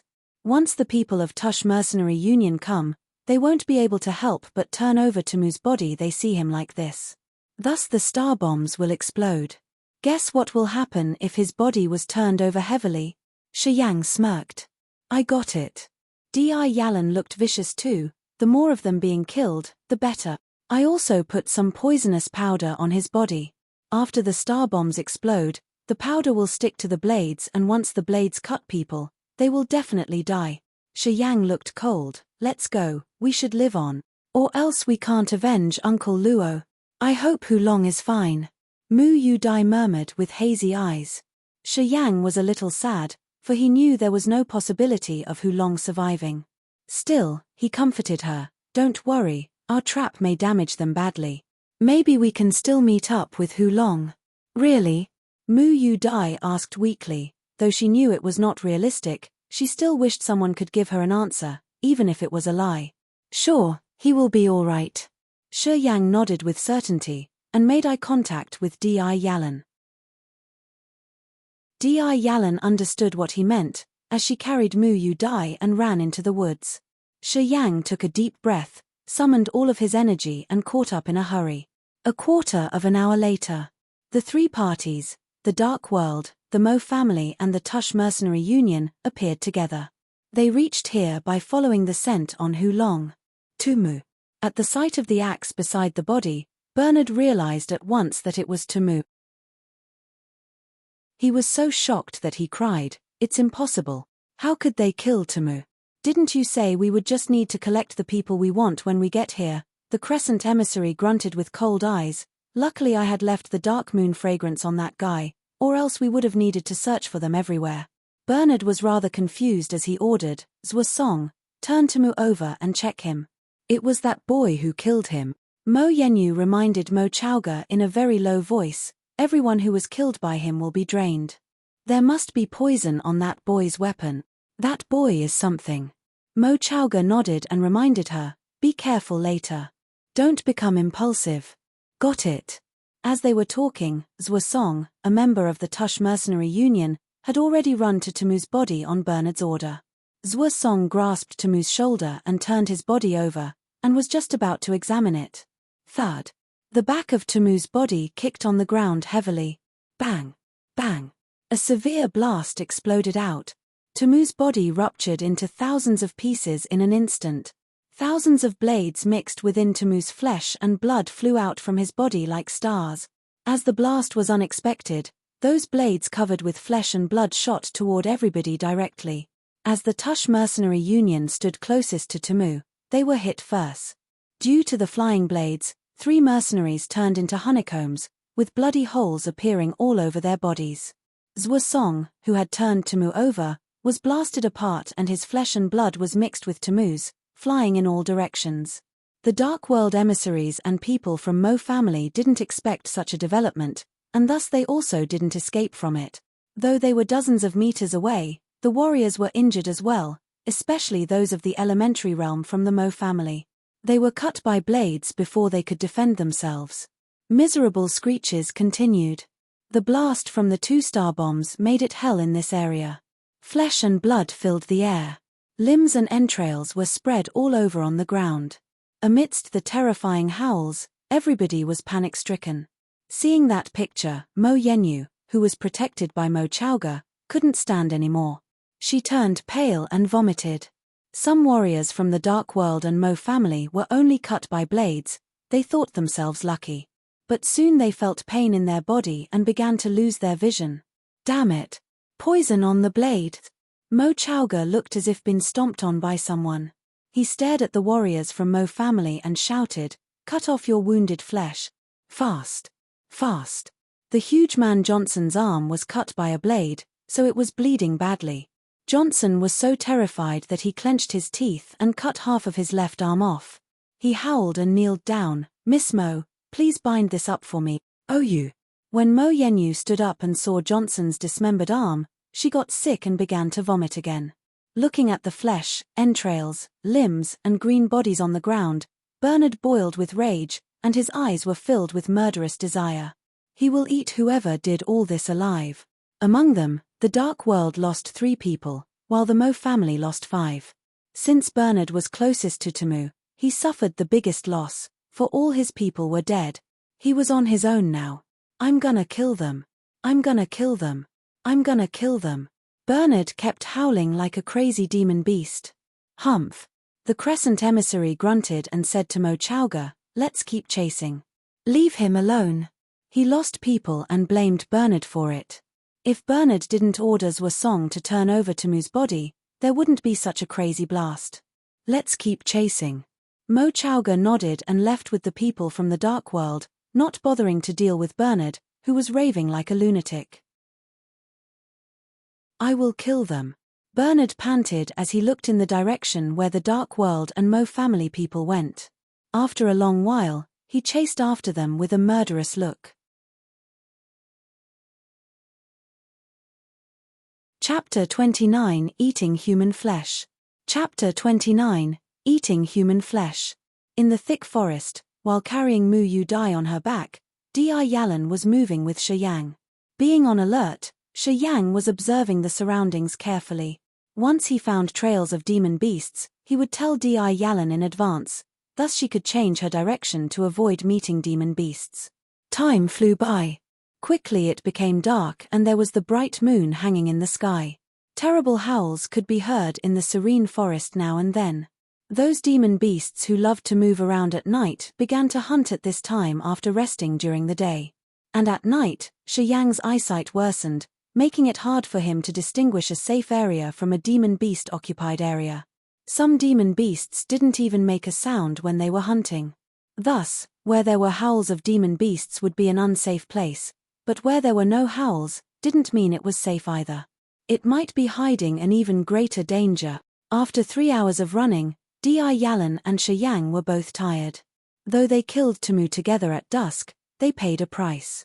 Di Yalan had lost too much profound chi defending against Tumu's fierce attack, and she continued consuming her energy by running non-stop in the woods with Mu Yu Dai on her back. Di Yalan was extremely exhausted now. It was only her strong willpower that was supporting her along. Shi Yang was in no better state either. His shoulder was wounded, and though it was bound up and the immortal martial spirit was helping him recover, it still needed more time. The side effect of operating was a great loss of energy. Also, Kinmo and Tumu's profound chi which he had absorbed was still being purified, and the desire for blood was welling up now and then, but he still needed to observe the surroundings cautiously. He was even more tired than Di Yalan. Let's have a rest. Mu Yu Dai advised softly. According to Di Yalan's heavier steps and slower actions, Mu Yu Dai realized that she was going to hit her limit soon. Okay. Shi Yang took a breath and replied calmly, let me find a comfortable place. Immediately, he climbed up an ancient tree like a monkey to find dense foliage to hide himself.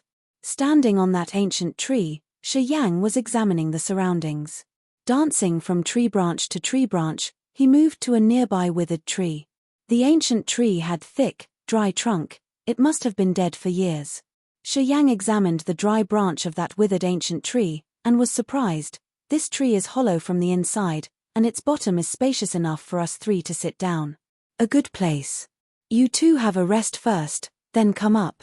The upper part of that ancient tree was thin and was only wide enough for one person to slip in, but its bottom was rather thick. It was 10 meters tall, which was easy for Shi Yang and Di Yalan to slip down, and also wide enough for Mu Yu Dai to climb with the help of a rope. Hearing that there was such a good place, Di Yalan couldn't bear it anymore, and urged, then let's get in soon. Demon beasts haunt this area. If we bump into one, it would become trouble. Okay, hand that rope to me. I will pull Miss Mu up first. 2 minutes later, the three of them sat down together in the hollow bottom of that ancient tree trunk. The starlight fell into the empty center of the trunk. Outside, the demon beasts were howling ominously. There was total silence inside. Mu Yu Dai and Di Yalan were filled with agony. All along the way, those two had stuck with Luo Hao and helped each other through many difficulties. But now, only the two of them were alive, and it was still uncertain if they could survive. Their friends had died and bad guys kept chasing. Maybe tomorrow the people of the Dark World and the Tush Mercenary Union would catch them and harass them.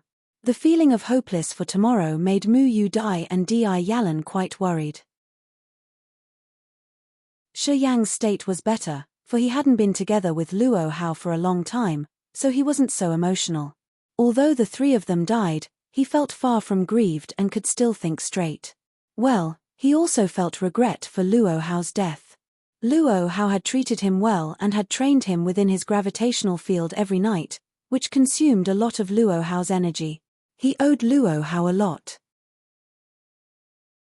Especially when he heard Luo Hao's death was connected to the Mo family, he thought he should take responsibility. He engraved the three parties, the Dark World, the Tush Mercenary Union and the Mo family, in mind and was determined to take revenge someday.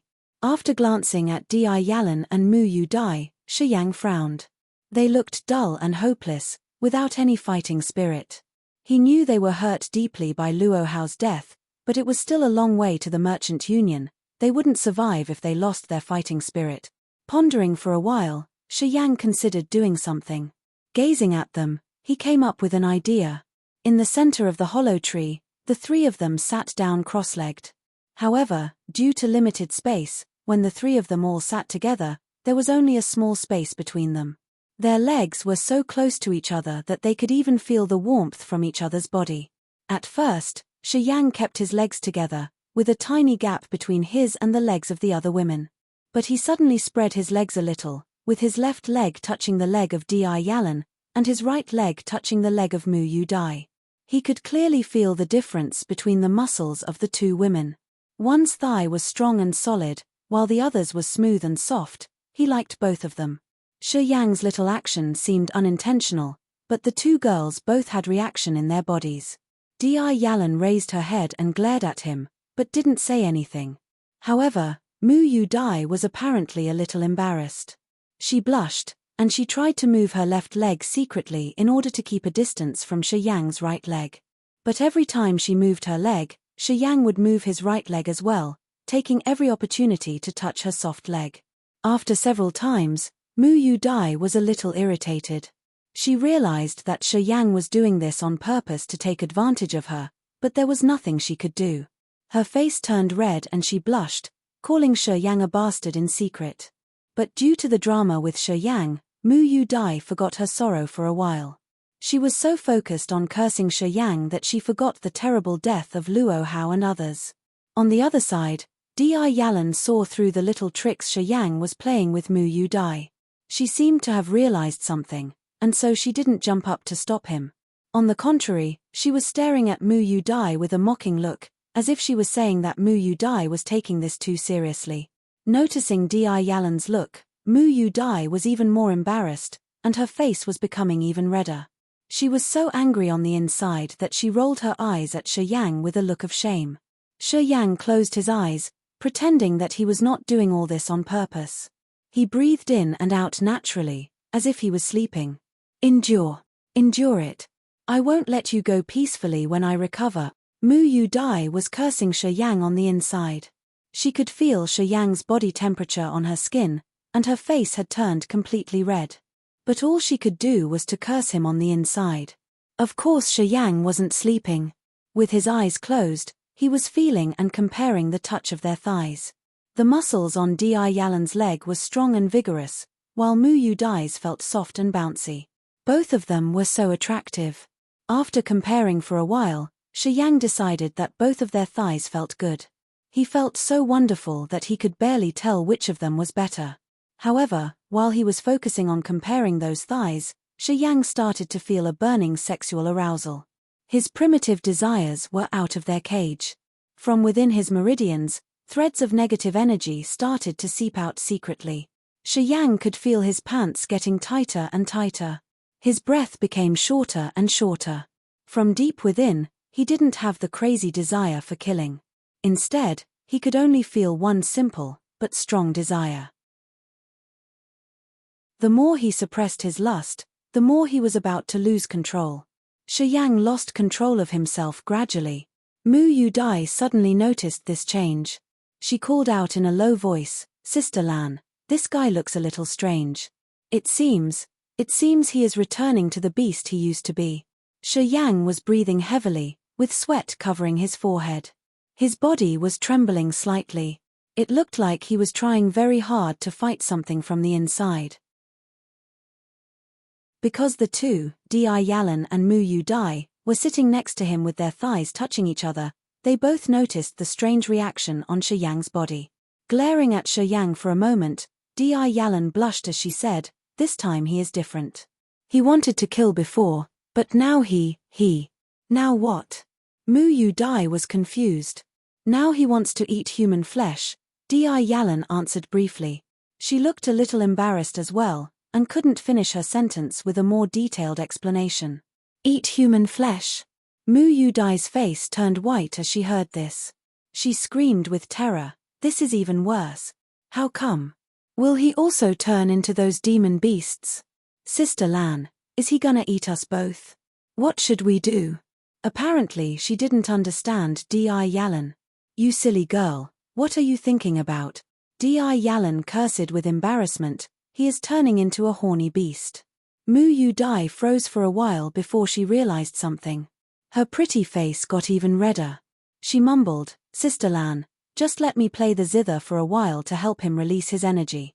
How about you go out for a while? I want to go out as well. Okay, I will show you out. Di Yalan nodded. Her eyes lit up with a flash of light, and was about to fly up. Just then, Shi Yang suddenly opened his eyes. With bloodshot eyes, he grabbed Di Yalan like a horny beast. The tree hole was not that big. When she was pinned by Shi Yang, Di Yalan could barely move her beautiful body. There was no way she could escape. Bastard! Take your hands off me! Di Yalan screamed. You dumb girl, pull him away. Quick! Mu Yu Dai was taken over with panic. She tried to pull Shi Yang away, but his body was as heavy as a rock. No matter how hard she tried, his body just wouldn't move. Di Yalan was extremely exhausted these days. With her profound qi not yet recovered, she could barely struggle against Shi Yang's beastly force. Kyla. A loud sound of clothes being torn broke the silence in the tree hole. Di Yalan felt a little chilly around her hip. She instantly realized that her leather skirt was gone. But before she could even defend, she felt a giant hand reaching between her thighs and rubbing her hip insatiably. Bastard! Di Yalan couldn't help but scream. She shouted to Mu Yu Dai, quick! Stop him! He has been overtaken by his genitals. I can't stop him. Mu Yu Dai punched on Shi Yang's back with all her might and cried out in panic. With her sensitive parts being touched and rubbed by those fingers, Di Yalan gradually lost her defenses. She couldn't find any strength to fight back, and couldn't help moaning. Her arms gave up the fight as well. Mu Yu Dai was astonished. She whispered in a low voice with blushed face, Sister Lan, why are you screaming? I am not screaming. Do something, ouch. Di Yalan felt weaker and weaker, and her voice were getting softer as well. Sister Lan, it's too late. Mu Yu Dai mumbled with her eyes filled with fear. What's too late? Di Yalan was stunned. The next moment, she felt a hard thing inside her body. With her body trembling with the thrill, Di Yalan realized that it was too late to put on a fight. A miraculous feeling pervaded in her body and drowned her sanity. Or well, maybe we will all be dead tomorrow. I will just let you take me this time. The continuous pounding she felt from that guy had completely crushed her defenses, both physically and mentally. Di Yalan covered her mouth with one hand. She couldn't help but scream with pleasure, as Shi Yang continuously twitched inside of her.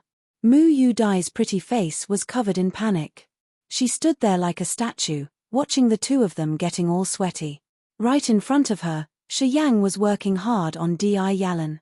Apparently, under his mighty force, Di Yalan couldn't put on much fight. She gradually got lost in his passion as well, and even moved her hips to match Shi Yang's rhythm. You too. Mu Yu Dai's pretty face was also bloodshot. She couldn't do anything but stare at the two of them lying within such a narrow space, doing it right in front of her eyes. The hot picture of them was mind-blowing for her. Mu Yu Dai was dumbstruck, and didn't know what to do at all.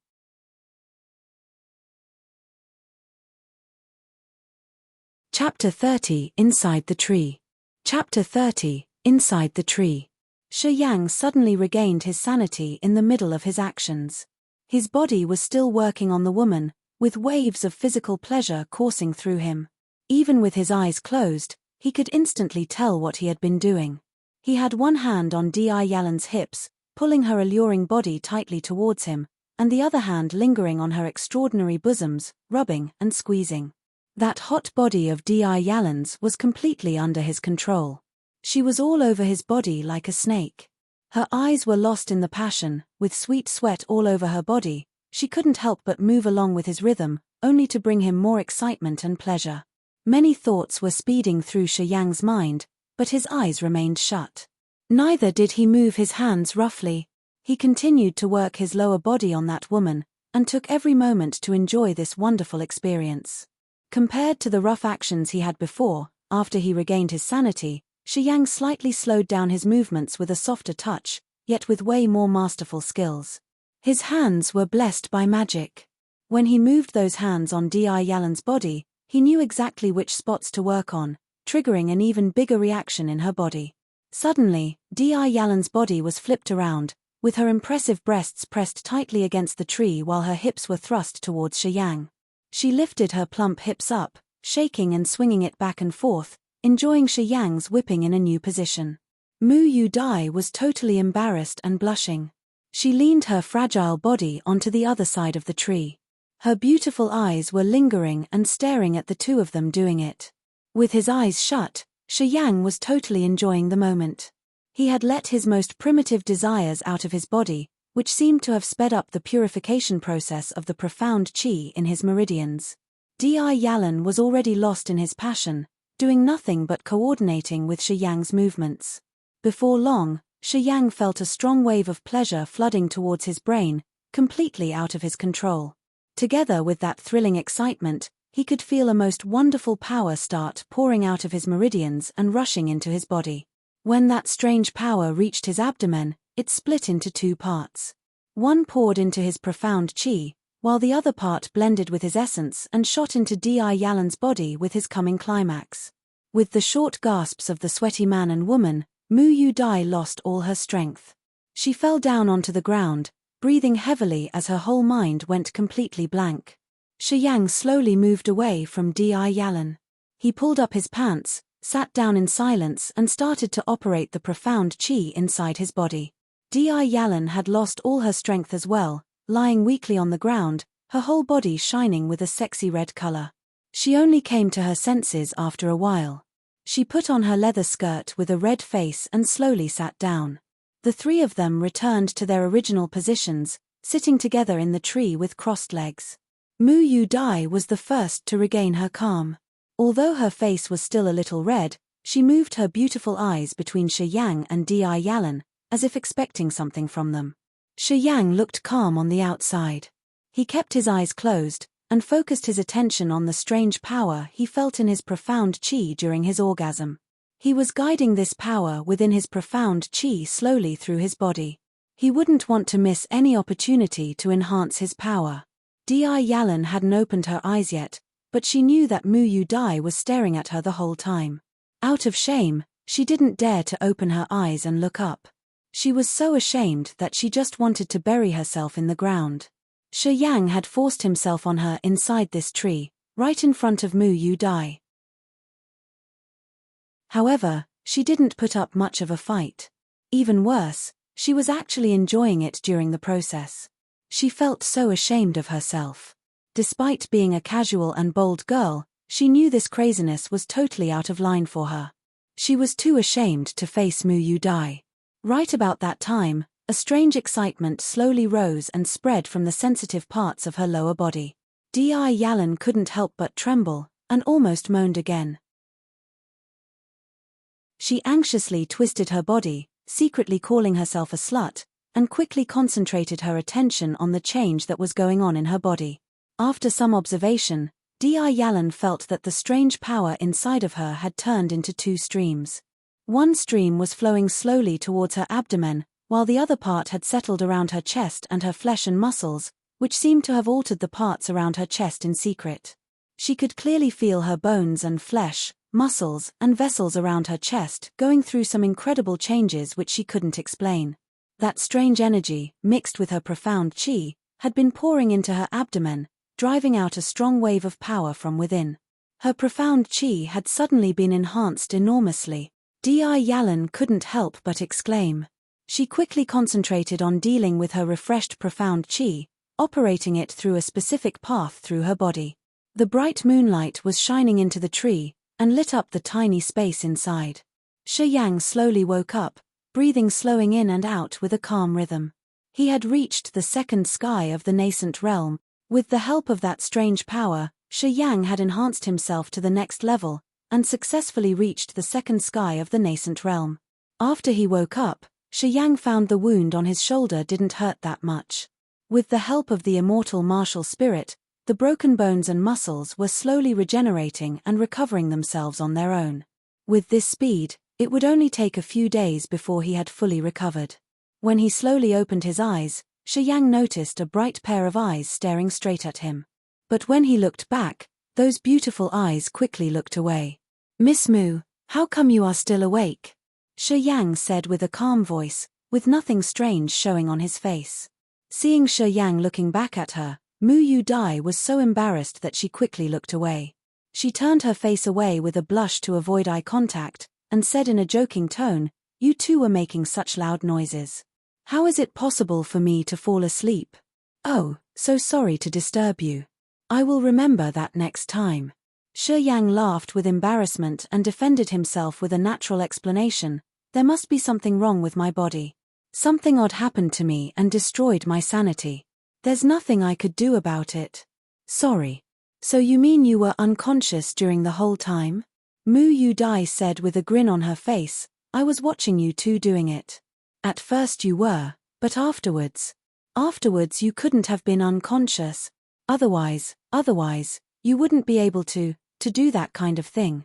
Mu Yu Dai was too shy to continue her sentence. She was right there when Shi Yang pulled out all those tricks on Di Yalan. No one in their unconscious mind would be able to play all those sexual tricks or remember all those different kinds of sexual positions, right in the middle of being insane. Therefore, Mu Yu Dai was certain that Shi Yang had come to his senses way before he finished on Di Yalan. Shi Yang was completely speechless for a while. He sat frozen there for some time and put on an embarrassing smile. "So Miss Mu, have you been watching us doing it the whole time? Then please spare my rude actions. I know that I am a real bastard.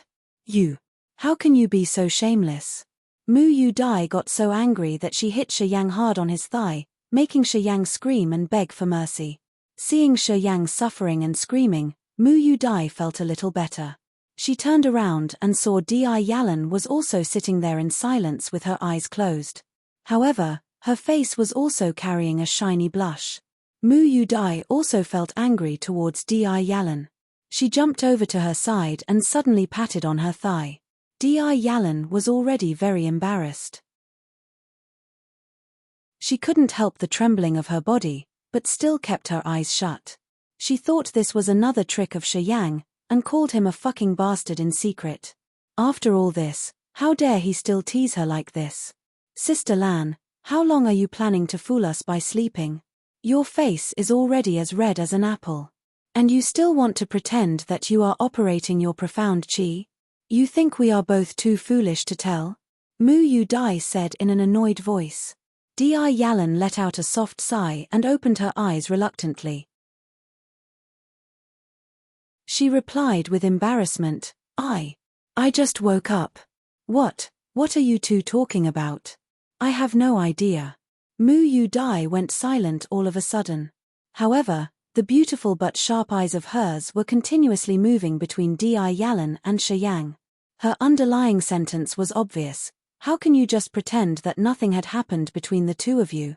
Under the judgmental stare from Mu Yu Dai, Shi Yang still remained calm and peaceful. You've got to say, there aren't many people as shameless as him in this world. He actually could pretend that nothing had happened between him and the woman. Because he guessed that Di Yalan actually wouldn't mind this thing very much. She would even like or miss this kind of feeling. Knowing that he wouldn't receive any trouble from Di Yalan, he didn't bother to worry at all. However, under Mu Yu Dai's questioning look, Di Yalan wasn't able to remain that calm. She thought about it and decided that she should express some anger toward Shi Yang. Otherwise, she would really appear to be shameless in the eyes of Mu Yu Dai. Despite everything, Shi Yang had helped her experience overwhelming pleasure and excitement, which her man could hardly offer even back when he was still alive. "You fucking bastard." Di Yalan suddenly jumped up, screaming with a sharp voice and pointing right at Shi Yang. "How dare you do that to me back then? How dare you? Keep it quiet. You are gonna draw all those demon beasts here.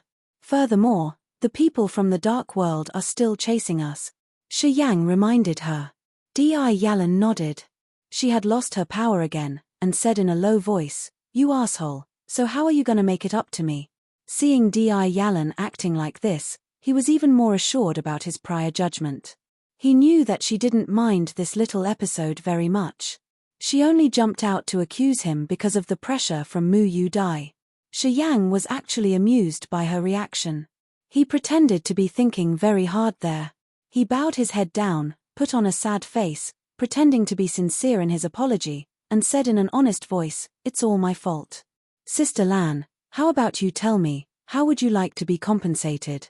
Di Yalan was literally surprised by his reply. She froze for a while and thought very hard about his question. She only came to curse him, because she didn't want to appear shameless in front of Mu Yu Dai. She actually hadn't really thought about how to punish Shi Yang. Caught by surprise by Shi Yang, she literally didn't know how to respond. How about you beat him up and call it a night?" Mu Yu Dai put on a naughty face and joked about it. Even she could tell that her sister Lan was not intending to punish Shi Yang, at least not very hard. "That's a good idea. He surely deserves that."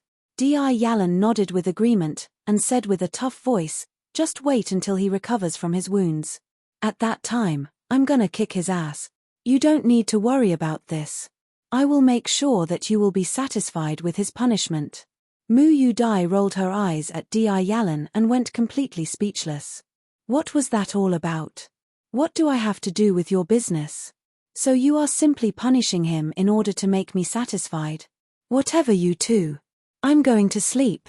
Mu Yu Dai had finally realized that she was literally caring too much. She should have just minded her own business. She mumbled as she turned to sleep, "One horny man, one slutty woman. No wonder, you two were already expecting this to happen. I should have known better. Poor me, my soul has been hurt, and my eyes have been polluted."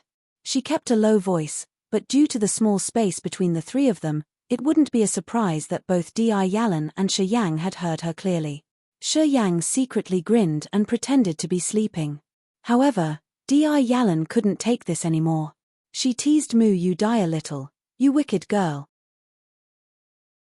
Mu Yu Dai took a glance at her and mumbled again, "You two, be quiet for the rest of the night. I really need some good sleep. Please, just control yourselves. I cannot take your actions anymore."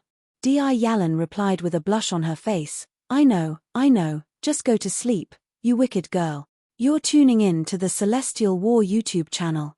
Don't forget to subscribe and join us on this journey to catch the most captivating stories.